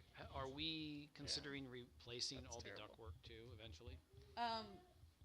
We really haven't had the need to replace the ductwork. It's just the units were so bad, but in the areas that we have had to replace them, like we're having to install ductwork here. We're having to do a lot of ductwork we had to do ductwork at Olive Pierce because we put a AC unit over the office there, so we've already replaced that one. So at some of the sites we are, but the majority of our ductwork is fairly good condition. Can I just make a recommendation to whatever we put in that it's R8? Because if we put in just anything, it's not really doing much. And so if we put the highest R value in, it'll do the best for us. And then just are we also looking at windows and doors, making sure the seals are all correct, and then making sure that the windows are all working? Well, we replaced all the windows at Ramona Elementary with the energy savings, and we replaced the windows in the upper ed services here because those were the original windows from the building. We will be replacing the back of this building and the area down by Fiscal. I'll have a bid in the next couple of months coming forward on that. As part of the energy efficiency, if you'll recall, we checked all the doors, we put all the door sensors on them, so those were pretty much all checked during the energy efficiency. So. No, I was just pointing out, it's never ending. Okay. Okay, that was information only. Thank you so much. Good Thank you very information. much. Any more questions? All right, we'll move on to item H9, which is a presentation of the 2022-2023 district budget.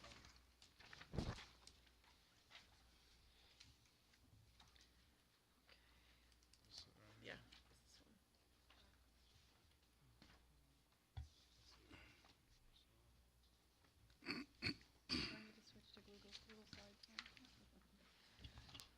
So members of the board, tonight's presentation will give you an overview of the economic outlook, the governor's May revision and its impact on education budget, assumptions used in our budget development. I'll present the general fund, restricted and unrestricted proposed budget, all other funds, the multi-year projection, and balances in excess of the minimum reserve requirements. So the economic outlook for California right now is very good. Nearly $50 billion more than what the 2021 Budget Act projected. California's big three taxes grew by 30% in 2021 and will grow another 20% in 21-22. The growth is unlikely. We hear this year after year. The growth is going to be unlikely. Can't continue to go forever. There is a likelihood of a recession. The major risks include high inflation, continued global supply chain disruptions, tight labor market, low consumer confidence, possibility of another COVID surge, negative impact from the stock market volatility, and the Ukraine-Russian war. So I think this slide kind of alludes to what Mr. Drum was talking about. So when we go to budget preparation, you can see from that purple line on the bottom, so that's the governor's, what he was projecting we were going to have in the 2021 Budget Act. Then the governor's budget comes along and you can see the huge increase in projected revenues. And now the May revise comes in and we're talking, $214 billion in the out year. So this is why it's so difficult for us to project what revenues are going to be, because it's gloom and doom and then it goes much different. This is just an overlook of what they're projecting the revenue outlook for the big three again. That's sales tax, corporate tax, and personal income tax. So they're still projecting large growth in the big three revenues. So how did this impact the education budget? It proposes $12.7 billion in ongoing investments in Prop 98. Prop 98 is what determines the amount of school funding. Proposed investment in an expanding learning opportunities program. LCFF funded at a cost of living adjustment of 6.56, which was up from 5.33. Added policies to address long-term declining enrollment. Major investment totaling $16.9 billion in education, $8 billion for discretionary grants, and increases to the K-3 grant base grant as well as 912. And again, this is the governor's proposal. So right now, the governor's proposal and the legislator's proposal is very different. They're supposed to come together and adopt a budget, I think on the 15th. So we needed to use school services and SDCOE have recommended that we use these assumptions for our planning factors, which we've done in the budget. So COLA is 5.65%, 5.38 in 23-24, 4.02 in 24-25, and 3.72 for 25-26. This breaks down the different LCFF funding sources. There's CalSTRS is going to remain pretty consistent. CalPERS is having a slight decrease finally. Unemployment rate consistent at 0.50%. These are the proposals for how minimum wage is projected to increase over the next several years. We built our budget on an enrollment of 4989 for next year, and we'll continue to see a decline in enrollment. And our ADA percentages, we're hoping that as we get past COVID, that we can bring our ADA percentages back up around 95%. Sorry for the... I have a question. I'm sorry, can you go back a slide? I don't see anything in here about our benefits costs and what our assumption is. Do we have any information or intelligence on that yet? They're projecting around a 5% increase. Every Between year? 5 and 7%. Every year? Yeah, I'm really surprised we didn't see a huge surge after COVID, but... Well, 5's good enough. Yeah, but I mean, we were expecting a much greater one, but yeah, it's between 5 and 7% every year. Thank you. So this is our 21-22 estimated actuals and our proposed, actually that should say 22-23 projected budget, sorry. 22-23. Well, I just messed up that slide altogether because it's the 22-23 proposed budget, so that last column should be our 22-23 proposed budget. So next year we're projecting a total revenue of $71,430,000,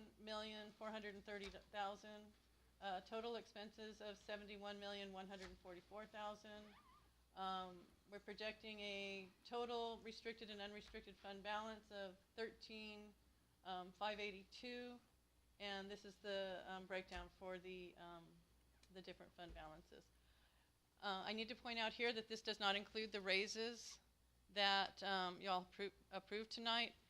So there's a likelihood that I'm going to have to bring back a 45-day revision in August, because by then the governor's budget will be set, and I think there will be some significant changes in that. This is the 22-23 proposed budget for all funds.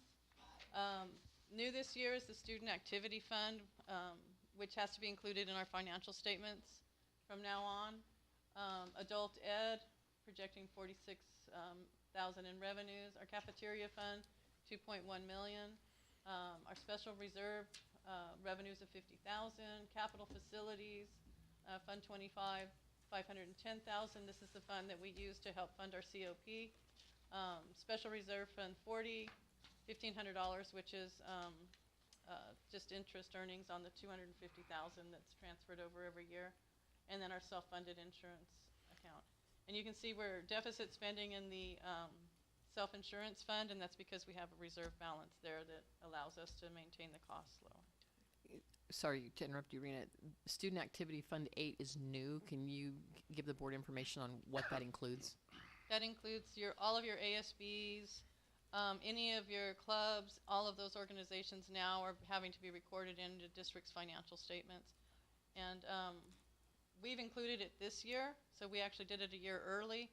So when you see the financial statements at the end of the years, we will include Fund 8, but it's not really required until next year. So. Thank you.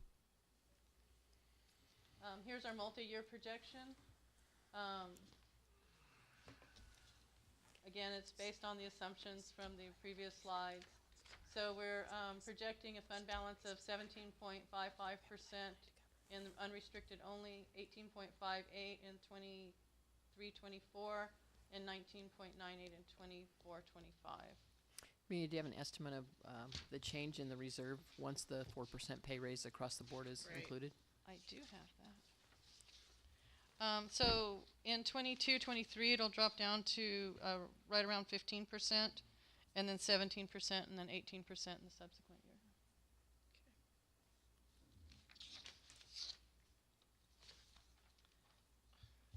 Okay. And again, I apologize for this is so small. This is a slide that's required by Ed Code. It's just a calculation that demonstrates the reasons for our reserves in excess of fund balance of the 3% standard fund balance. Our board actually has a 5% reserve limit, but the 2% different is actually committed. So this is our uncommitted, unassigned fund balance, and so the purpose would be to fund the pay increases and ongoing pay increases, and then this also includes Fund 17, and those are just funds available for non-capital outlay projects. Okay. Questions? Roger? Well, mine is more of just a statement. Every time I go talk to people about our economy, they're at least financial people, they're like, oh, it's running great. The economy's working the way it's supposed to be. And I'm like, well, we're certainly not feeling that. Let me just add to this outlook that the state of California is $362.87 billion in debt on top of our economic outlook. I don't know why we never talk about it, because it's huge. I remember when we first had this big debt, it was like 90 billion. It just keeps increasing. In 2019, it was actually $500 billion, but we got some more money and paid some of that off. Inflation last year was 4.7%. This year, it's 8.5%. During the Obama years, it was 14.5%. Just wanted to put it in perspective. Okay. Any questions for staff? This is an information item only, so. Well, just an observation on this, the fourth slide in the presentation, which is Capital Advisor slide mark number 6, but where it talks about the state fund revenues and the projections, you know, what the 2021 budget was, and now what the May revise says, there's, you know, a $40 billion difference there. And it might be important to mention that it is an election year, so of course the governor wants it to look like we have all this money. Anyway, just that. All right, so moving on to item H10, which is a public hearing to receive input on the final budget of the 2022-23 school year. So I will open the public hearing. If anybody from the audience has comments they'd like to portray to the board, this is now your opportunity. You don't have to fill out an orange card. Just come on up and give us your thoughts. All right, seeing none, I will close the public hearing and move on to item H11, which is the approval of the Expanded Learning Opportunities Program. I think we have a couple of speaker cards on this. Once staff has finished, we'll entertain the speakers. Members of the board, last month we presented an overview of the ELOP, Expanded Learning Opportunities Program Plan, and we're requesting approval of the plan this evening.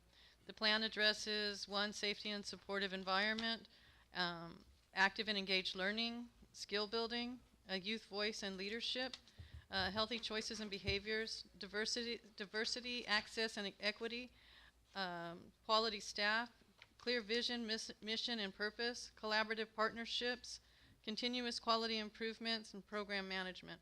Again, this is a free program available to students TK through 6. If approved tonight, we will open enrollment tomorrow so the families can register early and we can gauge the participation and plan accordingly so that it would be available to all students. That's our desire, is to make sure that all students that are interested in enrolling can. So, questions? Why don't we take our 2 speakers and then we'll engage? How's that? Does that work? Sounds good. Okay. Thank you, speakers, both of you, for waiting. The first one I have is Samantha Thacker. Is it Acker? With a T. Thacker. Mrs. Thacker, welcome. Thank you. Hello. My name is Samantha Thacker. My daughter Emily just finished her kindergarten year at Mount Woodson yesterday. She was actually sobbing last night. She's gonna miss her friends so much. And then Mrs. Crane, I could never be her teacher again. Oh. You're allowed. Part of what helped make her year at Mount Woodson so great was the ESP program. I actually toured the program with Emily before even registering her for kindergarten, and we've been very happy with the program. My husband and I both work full-time, and we have to be at work early, and Mount Woodson dismisses at 1:50, which you can imagine is a very early dismissal time for working parents. We've been trying to register Emily for ESP again, and actually her sister Victoria will be in the TK program next year. So for the last couple months, and have been kind of told that there's things in flux and that type of thing. The new plan, just by looking at the slides, again, there's not a lot of information that's been given to parents about it. I have 2 major concerns. One is that, which sounds like it was a little bit answered, if we can register, there will be spaces for as many families as are interested. So that was one concern, that we wouldn't be a subgroup, and there are new ratios and that type of thing. But the other concern was the mention of attendance requirements. I know that some programs have pretty rigorous requirements where students need to be there for 50% of the program time every day, 5 early pickups before being dismissed from the program. My husband and I really value the time we can spend with our children. And even though we do use ESP, as soon as we leave work, we're rushing to get them so we can spend as much time with them as possible. And I really just can't imagine leaving my kids at school longer than I need to in order to stay in the program. So I know new programs are being built. It's difficult to build new programs and implement them. I want to be respectful of that process. But I also want to put out there that if we have a day off, if we get off work early, we'd like to spend that time with our children. And to be afraid that we're going to lose childcare because we want to spend time with them is difficult. We've used the program pretty much every single day this year, except for when we all got COVID. But besides that, Thank you for that. Yes, stay home as we did that. Anyway, I just wanted to put it out there that I know I'm not the only family with that.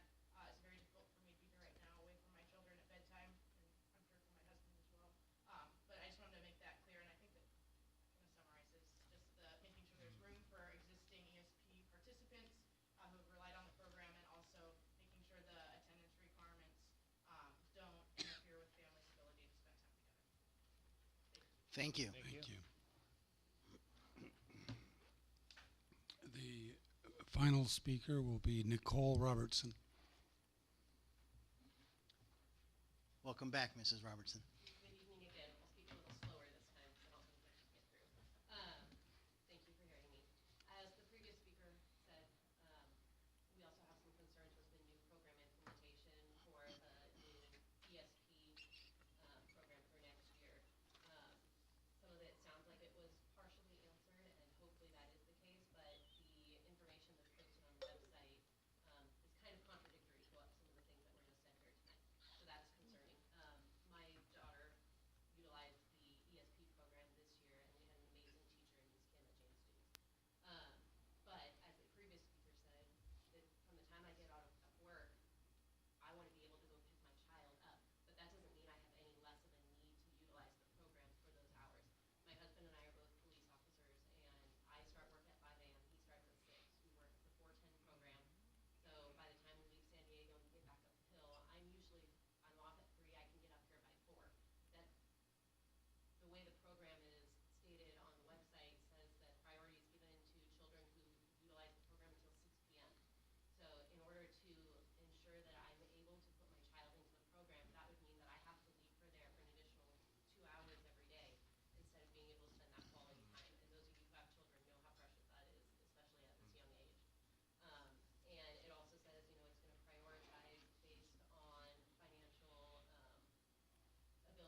Thank you for coming.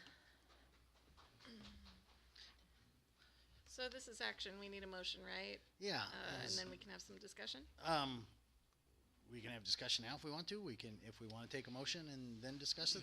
Don't make the motion yet. Yep. Because it may want to be modified. Absolutely.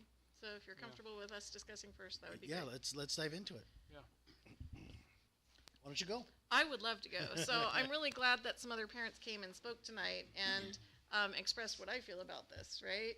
I think this is a great opportunity for children to have some safe after-school care, and primarily I'm talking about after-school, but I know summer as well and some other parts of this, right? But the ESP program, we have the ability to offer really good quality program for parents that need extra care for their children when the school day ends.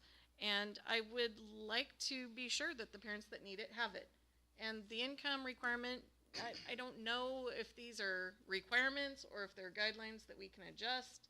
The hours of participation, you know, are there things that we can do? So, actually, we were working on a parent handbook that addresses the participation, and it was not made available on the website. Okay. What is available on the website right now is the enrollment for the program that's operating in summer school. Right.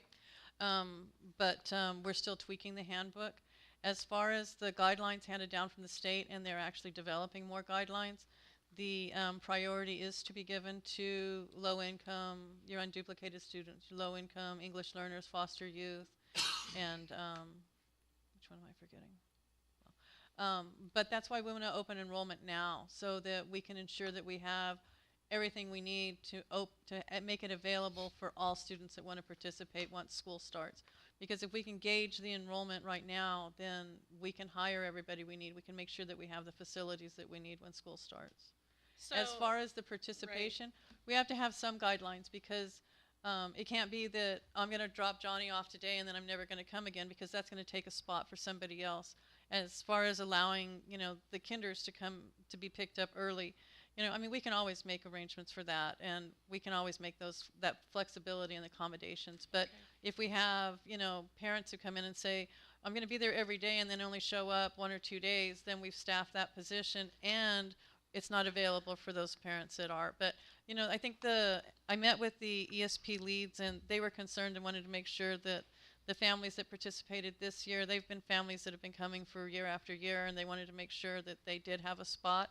And that's why I've encouraged them, make sure that they register early. And we're going to try to give priority to those families, because we know they do consistently come. They are always there. And as far as the absences, I think it was 5 unexcused absences, which is just like a no-show. So we do have to have some guidelines, but they are flexible. Okay, so as I mean, this is an action item tonight, and I would like to be able to take action, but it sounds like there's some pieces here that we're still working on. And I do understand the need to have families commit to the program. We're going to pay staffing based on that need that is expressed. There actually is a requirement for a staffing ratio of 20-to-1 in this program. And for the TKs, it's even smaller. So that's even more important to know what the participation is going to be. Right. And what is the cost for families participating? No cost for families. Right. So, well, I think that's very nice for the families. I do know from my experiences in some other organizations, and you know, it's a kind of a generalization, but when families don't have skin in the game, they don't commit. And that is a problem for organizations that are running programs for kids, because you're going to staff based on the need that's expressed, but when they don't have skin in the game and they don't bring their kids, we're paying for staff to not have work to do, right? We don't have the students that support that. So I'm hoping that we can iron this out in some way. The absences, the number of hours and early pickups, maybe there's an appeal or an explanation or an excused absence rather than just a no-show. I don't know what system we can put in place to make sure that families like we heard from tonight are able to keep safe, wholesome childcare for their kids. Well, as far as you said excused absences, there definitely is the provision for excused absence. The 5 unexcused absence that's in the handbook is primarily for No call, no just show? no call, no show. But I think it could be. I don't know how we would write it into the plan that there would be flexibility in provisions, because if we say there's flexibility, then well, I'm only going to bring Susie 2 days a week and not 3, so it creates issues for planning. But I think it gives you a baseline, and you can always make accommodations and be more flexible once you've established a baseline, I think. So maybe so I don't know if the handbook is what we're taking action on. No. No. Because to take action on this plan, I do want to be sure that these things are handled. And maybe as long as there's some wording about an appeal process for families, if not a problem. mom gets up the hill and wants to pick her kid up because she's up the hill, I absolutely support that. So how do we make sure that families can do this? I think the plan actually does support that. It's just if it's a one-off, I think the plan doesn't address that. It's the parent handbook that addresses that. But I mean, at no time are somebody going to come in and say, I want to pick up Susie, and then no, you have to stay because you were here for 5. You have But to they be don't here want for to 5 lose their days. spot by picking Susie up 2 hours early too many times. I think that still is established in the staffing, because, and we might be able to put a questionnaire in the application, when would you be picking up Susie? Are you going to use it from this? And I think we actually do. I need to review it again. I think it might say, are you going to pick up from this time to this time? I think there is some provisions in the application for pickup times. I have some experience with ESP programs in other districts. They call them different things, but it's ESP. And yes, towards the end of that time, they have fewer staff members there. I don't know how we work that contractually with our people. But yeah, some of the employees are released early because the last 2 hours there aren't enough children to keep We the have full 3.9 staffing. positions that we were going to include in the program, and 5-hour positions we were going to include in the program. Okay, so maybe as we get the surveys from the parents, we can make sure that our staffing meets that, and that it supports parents who want to pick their kid up at 4 instead of 6. Right. Okay, so In clarification, 5 unexcused absences in what amount of time? I think it just says 5 unexcused absences. But For if the you whole if you year, half year? I believe it's for the whole year. But if you call in and say, Johnny's sick today, that's an excused absence. It's Okay. just the no shows, no calls. what about Johnny's parent has the day off? He's not coming. That's- He's not staying after school today. That's fine. Okay, At least so we know. a call, an email, a Right. communication. And who determines Right. that it's excused or unexcused? We'll have guidelines for the ESP leads. Really, it's if you call, it's excused. It sounds It's- like an unexcused is a no call, no show, Got right? it. Got it. It would be similar to an unexcused absence for school. So, Well, in trying to figure out how to approve this so you can put it out there, get moving on it, but yet make sure that we don't build in disincentives for parents to spend time with their own children, perhaps the unexcused absences might be increased, perhaps, or take 5 unexcused or a certain amount of flex days. well, I don't know about. I understand where you're headed, but I think if we can make the policy clear about an unexcused being a no call, no show, Okay, then. we might be all right. Okay, I'm with you on And that. something about an appeal process, right? Oh, So if somebody flubs it up and, Yeah, there needs to be a way to a way that we have redeem. some discretion to make sure that families that are truly interested in the program have spots there. Right. The next subject would be being able to pick up your child. Yeah. And so how do we write into that to make sure that the desire of the board is communicated? Right. That is my question as well, because this doesn't get into specifics of that nature. This covers a lot of things, right? We're targeting one thing that's important to us tonight. I Right, don't what know. you're approving tonight is the plan. Right. What the parents are addressing is the handbook that was still in the process of being developed. But once we've approved this, it's Will how we it see goes that out and how it's handbook? communicated. I mean, we can share the handbook with you, but I think the way to address the early pickup is to include pickup times in their application. So then that helps us to staff accordingly. So how does the board ensure that these areas of concern are truly addressed for the families? How do we know? We need to separately approve the handbook at a later date. Maybe. That's good. I'd be with that. I cannot approve this handbook the way that it is.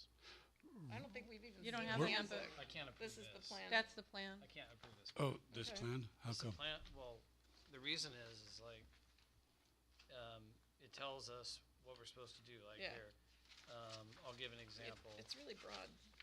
Yeah, describe the program's clear vision, mission, and purpose. I don't believe that it does that. I don't believe this statement does that. Collaborative partnerships. Describe the program's collaborative partnerships. I don't believe that what's written does that. Youth voice and leadership. It does have youth voice, but there's no leadership. So I think that it needs to be, it needs to be Tightened up. improved, shored up. Is it detail oriented where there are gonna be I'm not specific asking. people? I'm not asking for Is the detail. board able to tighten it up? I just don't think that the prompts have been addressed, that's all. Does the board have the capacity tonight? And I'm asking. Oh, To I- fix no, it? I think every area, I think it really needs to have a good look at it again. This is my, So could it be brought back at the 23rd? yeah. I think so. And come back with, making it a little clearer with I mean, what? so, like, I understand the logic of, clear vision, mission, and purpose, but it says describe the clear vision, mission, and purpose. I just don't, I see the mission, but I don't really see what is the actual clear vision? What are we trying to do? What is the purpose? Are we saying that through this program, they're gonna learn 21st century skills? Is that what it is? I'm just a little confused because this is an overall purpose for our district, and we're just saying that we're just doing that, but this is a program, it's a subset of the district. So I don't know, I just see that differently. I'm like, well, what is our goal for this program to meet the mission of the district? That would be different.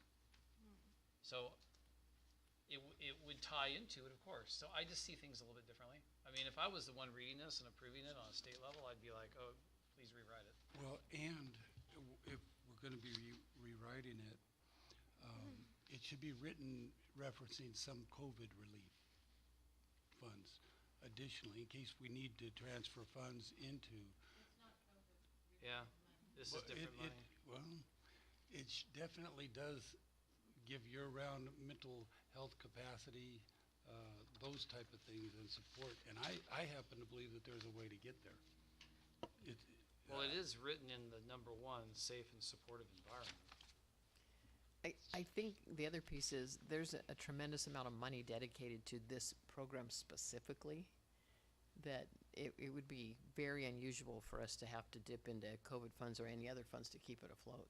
Well, the reason I had mentioned that is I want to make sure that the working poor are taken care of. And because of inflation, most people now are the working poor. And so that the group in the middle group, not middle class, middle group, are not for $100 too much a month, that we didn't have enough resources. And I would want to be able to shore it up with the COVID funding if need be. Well, it sounds like our intention is to not limit this based on income, as long as we know with enough planning time how many families and students are interested.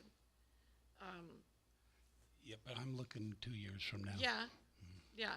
I- This is ongoing funding from the governor, and proposed that it will be continuing on through the future. And COVID funding is short-term, 2 years, and it's gone. So we have our fingers crossed that this truly is a ongoing funded Again, program. I wasn't saying first off take Right. COVID, but I'm given an insurance policy.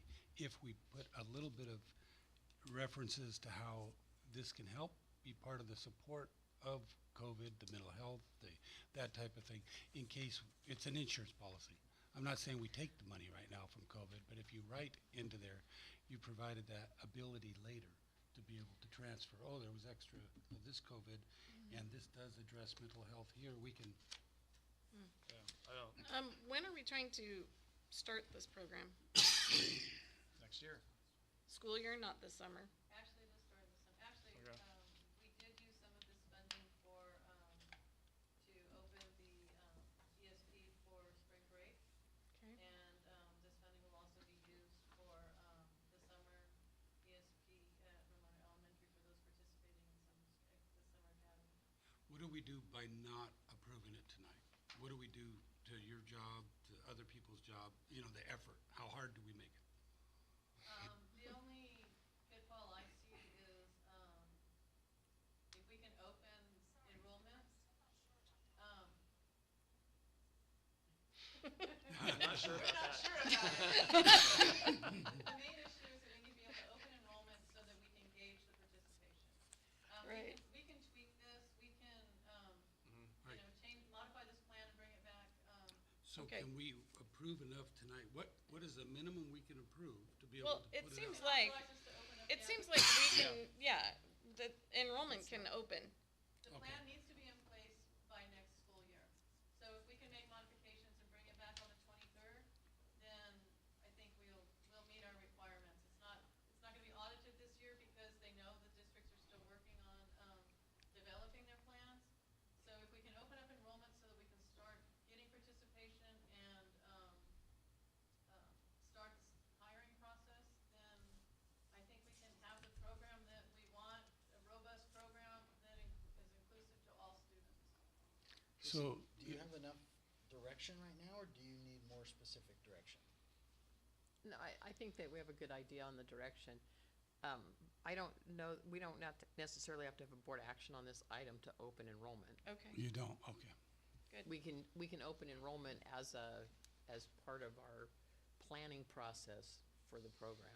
But we will make the changes to add a section on there about early pickup times Yes. Okay. on the question. So Thank you. is it the pleasure of the board to table this item until the 23rd? Please. Yes, Then That's fine. we need a motion. I move that we table this until the 23rd. second, Okay. I still have a couple questions. yeah. I have one more. Okay. But Yeah. Why don't you go? okay, well, if you want to sum it up. On number 6, where it talks about diversity, access, and equity, you do a wonderful job talking about diversity. It doesn't really address how access is achieved, because I think it's doing it through your language of diversity, but I don't think it doesn't actually head-on address it, and I think it should. And then the other one is equity. What does equity look like in this program? I don't think it really addresses that. I think you're doing it again through diversity. It does talk about some things at the very end, but again, how is that providing equity for all students, meaning giving each individual student exactly what they need to be successful? How does that look in education? That's what I assume it's talking about. It's talking about education. Maybe I'm wrong. Maybe it's Well- talking about something else. Well, I'm thinking it's equitable for all students. So So how is that? we're opening it up to all students. We're Well, not just limiting it to, I'm just asking So the my question. experience with the ESP, at least at the elementary level in another district, is That's that, ESP, this is ELOP. well, yeah, But it's Okay. it's similar. yeah, I mean, This is a different program. well, expanded learning, so ESP and summer, right? it's theoretically the same thing. It's just. this one- After school, not Right. during regular Before school and after hours. school. All of this is about stuff happening not during regular school Right. hours. Right. Before and after school. And so there's something. usually the staff, they spend a chunk of time acting as tutors. And it's pretty one-on-one or a couple of kids on And one. let's write it in there. Right, There we right. go. And so I understand your that. question and, Yeah. and I know what the answer probably is. Yeah, But sounds it's great. not spelled out here. Yeah, that's what, I'm just asking Right. it to be, And that really is what each kid needs, right? They have their homework Yeah. for the day and the staff is usually walking them through their homework assignment before mom or dad picks them up. I think it's a bigger program than that. That's not really the intent, just to Right. provide Right. homework assistance. It's to provide social and emotional support for the students. It's to give them Yeah. enrichment. It's not so much, Okay. we'll do your homework. Physical Well, I activity. mean, you know, And- we So some thought organized about having activities. tutoring if students need tutoring, and that comes with collaboration from outside entities. Okay. We're looking at doing possible dance programs during the summer, going to the movies, going to the zoo, maybe So going some to field swim trips. lessons, you know, those types of things. And that would be hard to capture if you have a very specific statements in the plan. I think part of the reason the plan is somewhat vague is to allow us to do a much broader program than. Can don't I have a share a little problem bit, with like, that, for instance, in our summer academy, we have teamed up with the STEM studio, and that's part of that community partnerships, and they are going to come in and actually teach an hour and a half each day of science, or of STEM activities. So that's one of those examples of working with the community to help provide those enrichment activities. So we're excited about that. So when I read diversity, access, and equity, those are three separate things because it has the word and. So they all have to be addressed. So I'm just saying that we should be addressing what is these prompts. We should be specific, but we don't have to be detailed. We can still be broad on. We can add that and bring it back. I would prefer that. If we're going to adopt this program, I got to be comfortable with it. I just don't think it's addressing it. And but I totally get the idea of being broad so that we can be open and creative and adjust it as needed and bring in great things, because this is new. We're going to be developing it over time. So I like that idea. But anyways, I think I pointed out 4 areas that should be worked on. Yeah. And Were you able to capture those 4 areas that he I pointed out? believe so. Okay. So will there be, I don't know how the budgeting works on this, but is there a budget then, like a breakdown of this is our staffing cost, this is supplies, other program expenses that might include field trips and? It was in the plan that was presented Okay. last month. The bulk of it was staffing, but we did have some capital improvements, but I'm hearing now that those might be very specific to the program. So like I said, the state's still coming down with some guidelines on allowable uses of funds. But the funding, this year we're getting $760,000. For Next plan. year it's 2.5 million. Yeah, it's huge. So as long as we know, build it and they will come. So, you know. I agree. So my questions are, and you touched on it a little bit, but this is 100% funded by the state. Yes, it is. Therefore, I'm assuming there are some strings attached to these dollars. I assume that the unduplicated students getting priority is one of those strings that are attached, Right. over which we have no control. Right. So there are some strings that we just don't have any influence over that come with this money. So, but I think it sounds like there's enough to include everybody. And what a wonderful thing that we're doing, and the state's funding to provide not babysitting, but true enrichment for the community. So, some of the things that I think we do have control over, some of them, it's if you want the money, this is what you have to do. So, I would ask that board members, if you have input on this, we get it to staff. Roger, I think you've given your four items that you're looking at. Yeah. If there's any additional input, we give it to staff so that they can make the appropriate changes well in advance, and we'll have it to study prior to the next meeting. So, I just wanted to add, there is a cost for that, 700 and something thousand and $2.1 million coming next year. Yeah. so what's that cost? Well, the cost is that, like I said, we have debt and inflation. Oh, It's costing us. agreed. that's Absolutely all I- agreed. Yeah. It's So I think it's it's- taxpayer dollars. Right. Yeah, I mean, I understand why it's happening, the purpose, but we're all paying for it. Well, and then as we look at the unintended consequences, Yeah. how is this affecting businesses who provide this service? It's going to be a problem, I feel, for all these, daycare, after-school Yeah. programs. I mean, I can name a whole bunch of them. Right. I'm This not going to name them. this system is a giant balloon. When we push here, it pokes out over here. Yeah, it's always that way. Yeah, and there are unintended consequences. But for those, let's not spend too much time on those. Let's agree to identify the positives of what we have coming to the community. I think it's a, I welcome the program, and I know it's going to be a little bit of a work in progress as we move forward with it. So I expect that. We need a vote on the So table. does the, if we want the board to approve the handbook, do we need to include that in the plan that we ultimately approve? As one item, it's all Right. together, yeah. Yeah, I'm okay As with that part being of- part of the I motion. mean, does it need to with- be part of this? With I don't think it'll be ready, Yeah. but to bring it back at a future date. with continued development. It that should be, works? don't you think we can present it on August 11th? For sure. Okay.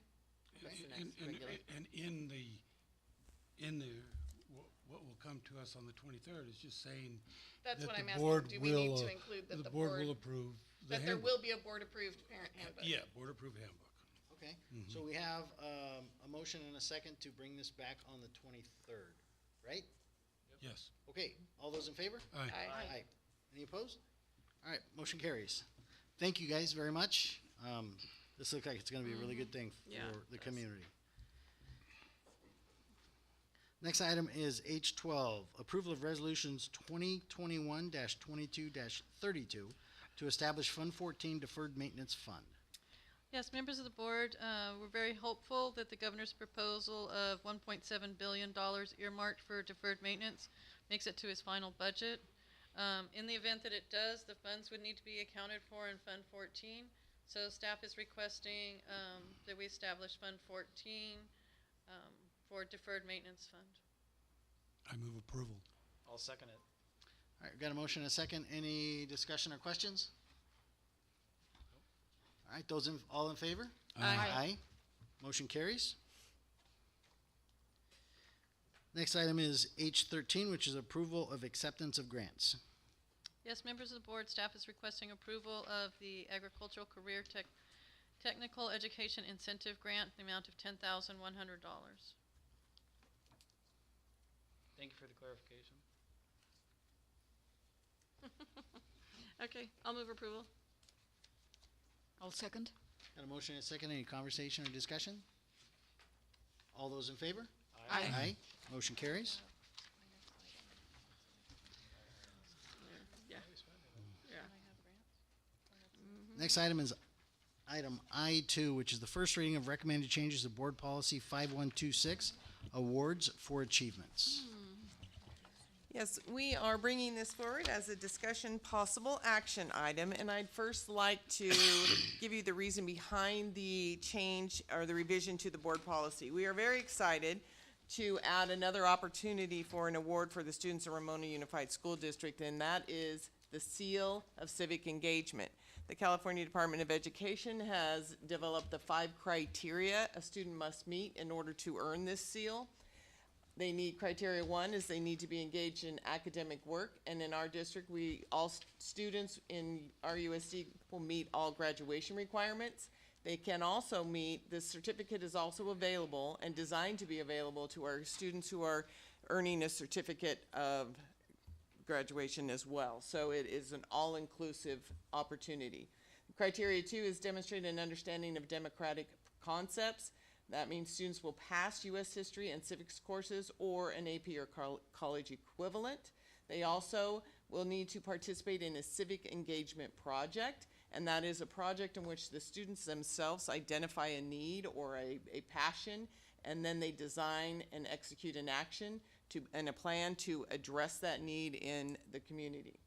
Criteria 4 is they demonstrate civic skills through self-reflection. At the culmination of their project, they need to do a reflection, and it can be in a variety written, multimedia project, it can be a speech, it can be whatever they determine that they want to use in order to reflect upon their project. And then the final criteria is that they will exhibit character traits of civic mindedness and commitment, and the students will receive an endorsement that explains how they have demonstrated this civic mindedness from staff.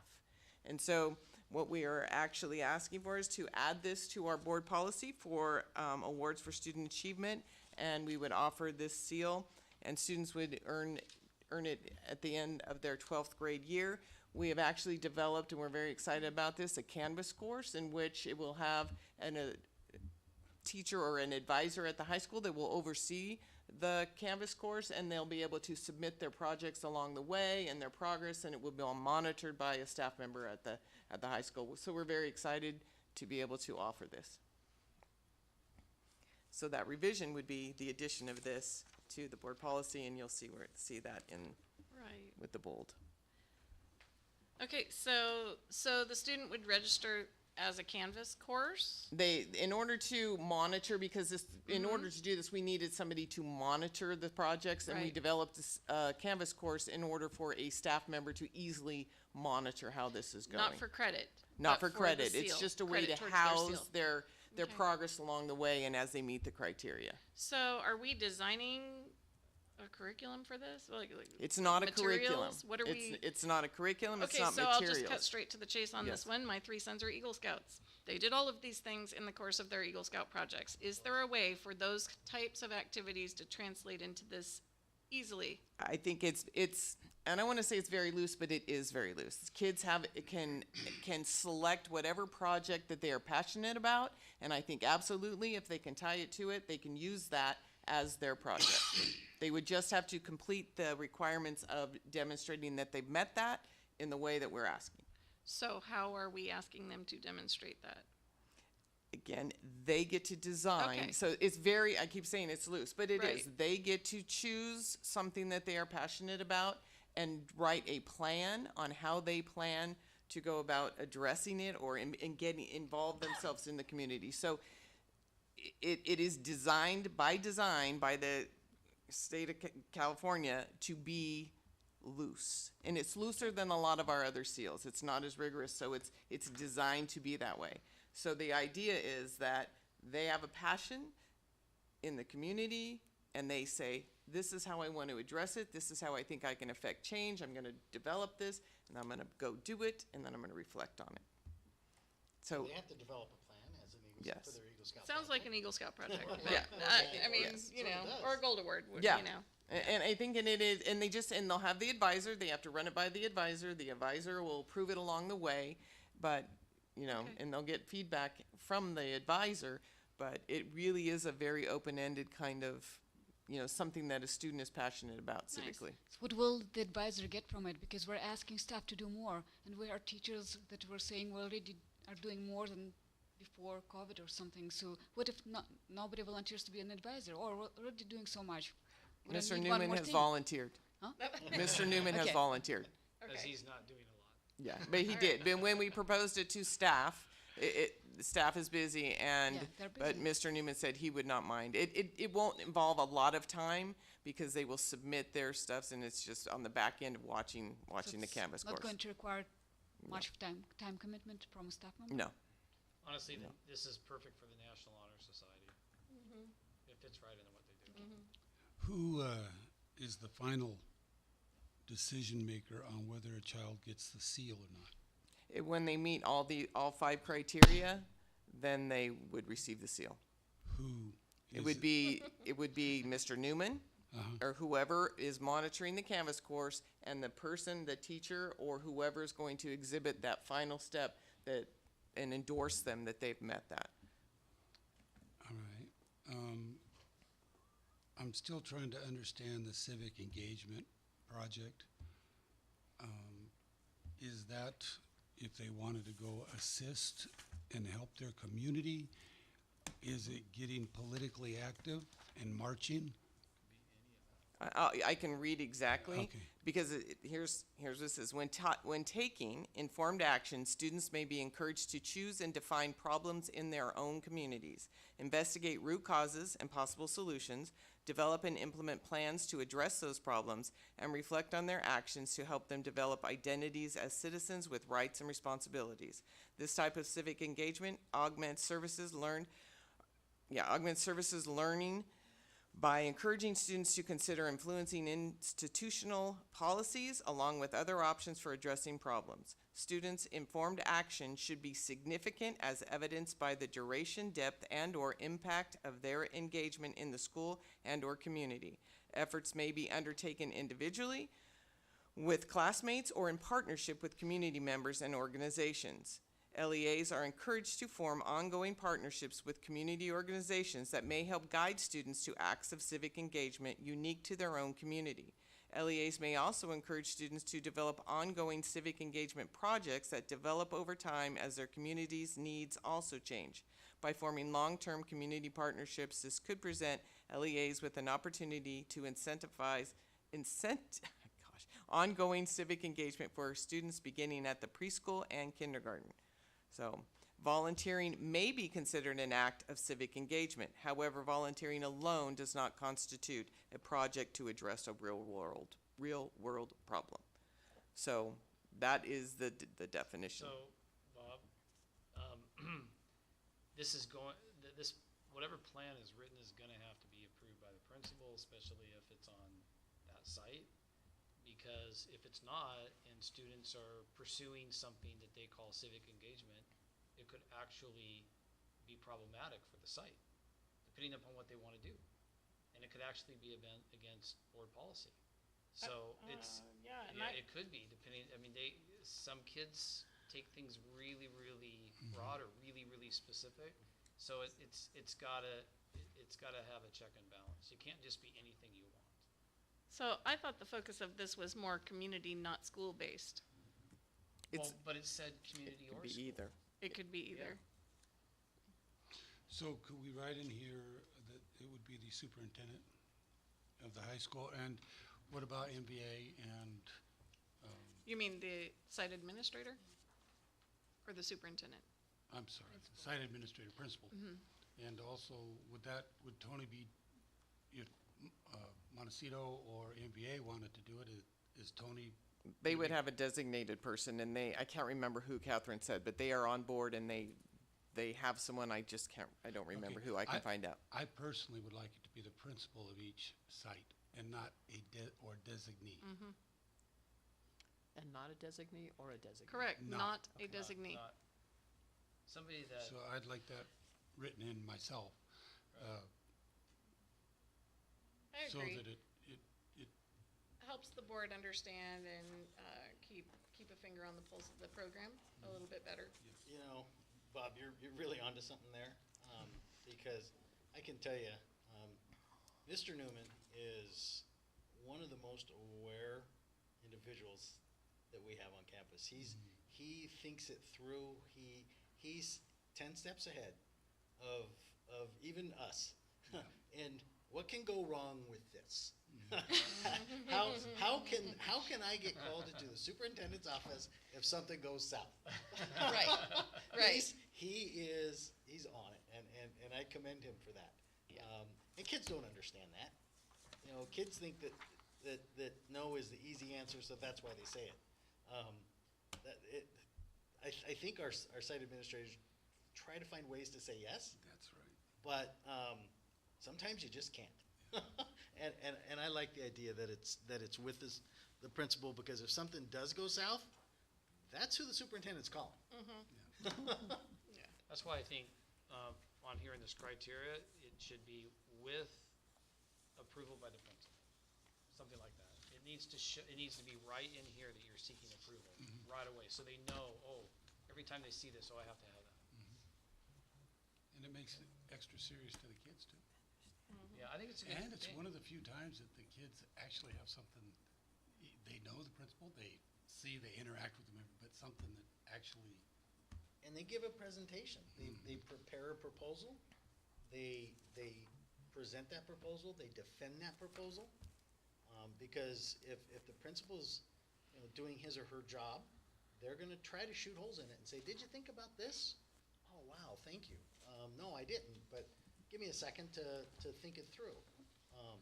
So it really prepares them for the future when they have to develop, prepare, present, and defend.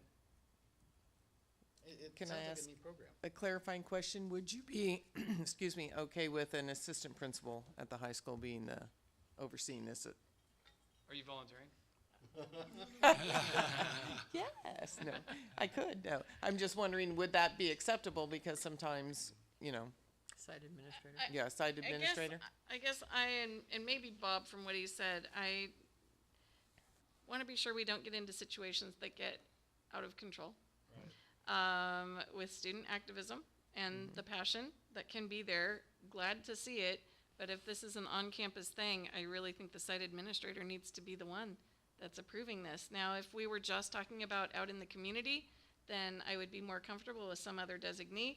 But I would like some accountability of our site leadership to keep things appropriate. And my answer on that, personally, from history, is I would like it to be the principal. This is a new thing that's going out. And the reason being is I remember a few years back, assistant principals taking flags out of kids' backpacks in civics class, thinking it was something right to be doing. Well, Removing the American flag. And so that's how something can be started off right, and all of a sudden, what the heck happened here? But, I mean, we have something that happened all year long at the high school, and it was kind of summed up at the, what do you call it, the last football game, the Powder Puff game, when you saw signs that said, seniors losing streak and juniors cheating streak. I mean, it was like, to me, it was toxic. It was not something that we should have been promoting, and somehow it got out of hand. And so I don't want to see that kind of stuff happening on our high school. I think it has to have guidance, so that stuff just doesn't take care of. Doesn't happen. So if we add in anywhere along there that it goes to the site principal, then I would be good with approving this. So I'm guessing the answer to the question is no, we prefer it to be with the principal. Yeah. I got that. There's no assistant principal at MVA. You're right. So- So then with that, are you voting to approve the revision to this award board policy, 5126, with the addition of, Where do we put that? Yes, where would that be good? you can see, you should have a copy of the bold. Yep. And it's right after the seal of biliteracy. I think as long as we add in approval by principal, I'm fine with it. Well, and not approval of awarding the seal, but approval of the project. Amending the policy. So if we include site principals, will provide oversight of student projects? Is that? Yes. That's But I would say approval and Required, oversight. both. required Approval and, oversight. approval and oversight. because if it's just oversight, they're just gonna run with it and never seek it. Kids will. Okay, with that. I mean, you can Are oversee you- it are and you let good if things I get make out a of motion control then pretty with quickly. the change that Teresa's writing in and she Yes. just read and, Yes. and it was approval and oversight. With that, I move approval. Yeah, I'll second that. Got a motion and a second. Any conversation, questions? All those in favor? Aye. All right, we will move on to I3, which is the superintendent's report. Thank you, board members. I'd just like to thank all of our classified teammates and our teachers and administrators for providing our 6th, 8th, and 12th grade students with wonderful, memorable celebrations this week. It takes a lot of planning and preparation to make promotions and graduation ceremonies go smoothly and make them events that are enjoyable for all family members and friends in the community, and all of our sites did just that. So just kudos to all of our employees for the great work this year, but also the extra effort it takes to provide these celebrations for our students. I'd like to also wish our RHS, MHS, MVA, Future Bound and Adult Ed graduates success in the next phase of their journey. It was a great opportunity to see all of those students moving forward. And congratulations to our classified certificated management retirees. Collectively, have dedicated 372 years to education. Wow.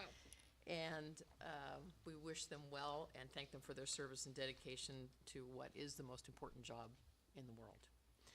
And finally, I'd like to welcome Dr. Thurman to the school district, and I wish you much success in your role as superintendent. You're getting a great organization, you're going to have a lot of fun, and you get to work with some really wonderful people, so welcome. And that concludes my report for this evening. Very nice. Thank you. We'll move on to board member reports. We'll start on this side, give you a chance to think about it, so I don't put you on the spot again. So Roger, why don't we start with you? At a great time at the graduation. Again, it was executed, it's just brilliantly. And I have to say that Tony always has an amazing speech. I remember the first time he got up there and did an overview of what happened during the year. It changed all of our graduations at Ramona High School. And so just kudos to the staff for making that happen. I know there was a lot of planning and effort that went into that. I can say that publicly, I think it's a lot better than what we do in Poway schools. That's just my personal opinion. After being at graduations at Poway schools, I think it's just done just exceptionally well. Also, I just want to publicly thank all the staff, specifically the teachers that and Mark that helped my daughter to graduate and made a difference for her. And her plans didn't exactly go as she wanted. She's having some hiccups, but she's figuring out how she's going to make all that work for her future. And now we have one left. And I want to wish all the staff members and teachers that are taking the summer off that they have a nice restful summer. So when we come back, I'm hoping for the realization of one word, normalcy, next year. And hopefully that will happen and it'll be back to as things used to be. Thank you. Don? All right, very good. I had no one graduating or promoting this year, but it was fun to see you with your daughter and Tony with his as well. From tonight's board meeting, I heard the bar program mentioned again, and I think Tony mentioned it sometime during the week as well. And I guess I need a refresher on what's involved with that and how it's working and where we're going with that. So We're actually expanding it in middle school. I would love to know more about that at either a future board meeting or just in a report to the board, whatever you think is appropriate. And if I'm not mistaken, on our personnel agenda tonight, we had a couple big things, but one is approving Christina moving away from working with the board. So thank you for all you've done. You've been great to us. So She'll I still be with us appreciate on it. the 23rd. I know. But the one who anticipates our needs so well, thank you, in all things of board preparedness, down to making sure there's a Diet Pepsi on my desk every meeting. Thank you. Fueled by caffeine here. So, but always making sure that our questions and needs get answered and in a very efficient way. So thank you very much for all of that. I know you're going to do a great job in your new position, but we will miss you in your old one. That's it. Well, I'd like to welcome Mr. Thurman. You're going to do great things here, I'm sure. And Teresa, I'm going to really miss you. That's all I have. That's the next board meeting. Yep, next time. Yeah. Maya? I was blown away by all those numerous promotions and award ceremonies and graduations attended to a day. It was such an intense experience, and I got a renewed appreciation for all the teachers and staff who helped all the students in their journey, and renewed appreciation for our community. It was really touching, and I want to thank all staff and teachers for helping my son to go through 12 years of Ramona Community Campus, switching between MBA and Ramona Community side and back to MBA. I had a great experience. And I got to wear a gown for the first time in my life. And she has a master's degree. Yeah. There were no gowns when I was And going to my Christina Right. came up with the colors because Yeah. it was unclear. Christina, it looked very much like San Diego State, I'm just saying. Yeah. I really appreciate everybody has done here For those of you in for the us, audience, for our family. Mrs. Phillips has a master's degree from the University of Petersburg in Russia. Right. cool. And they don't do the cap and gown thing. They didn't do it when I was in school. There were no gowns. It's a reunion. And was that your first time attending big high school graduation, Ramona? Correct. Ramona High School I had a graduation? special perspective. Yeah. I wasn't in the stands. Yeah. Yeah. I was in the middle of it. Yep. Yeah. That The was whole great. experience of the past 3 days was really intense. Yes. Wonderful. Thank you. So, I'll wrap this up. I want to thank the staff, the teachers, everybody involved in teaching our kids for a successful year. It wasn't easy. We started out with some bumps. But look at us now. It was hard on our teachers. The last couple of years have been hard on everybody. Hard on our superintendent.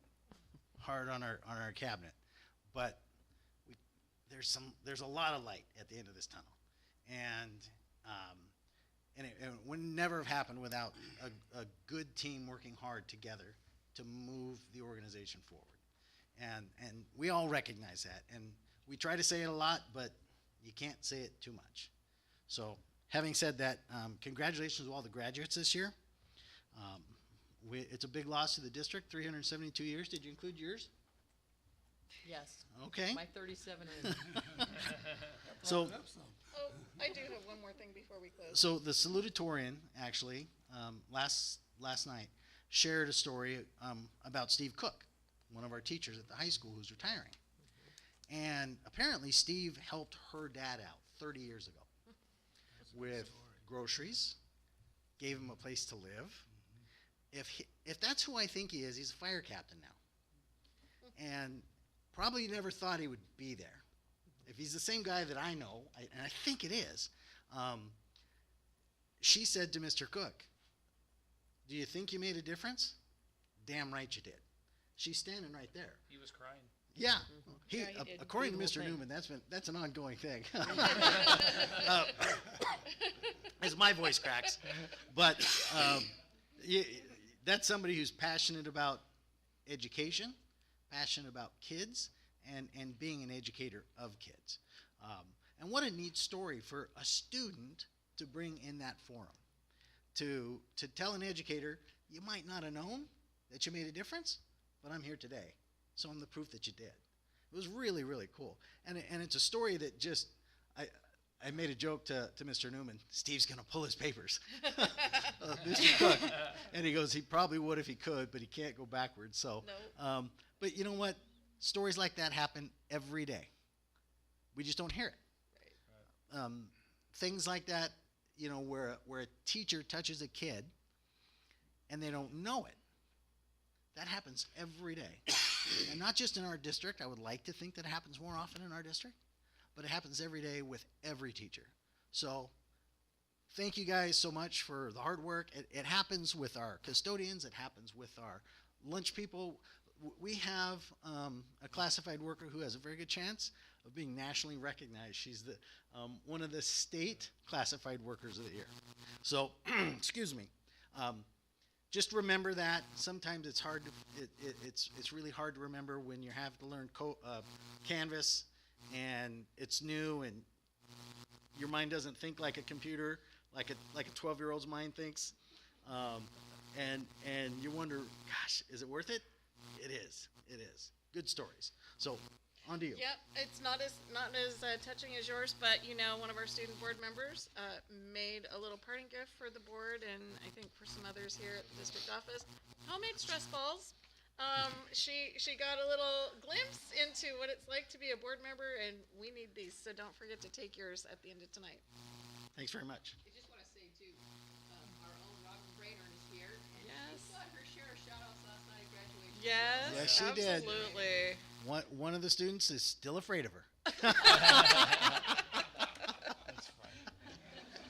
Yeah. So Having said that, we'll go ahead and adjourn the meeting. Thanks for sticking around, those of you who did. And one more thing, Brian, welcome. Yep. Thanks for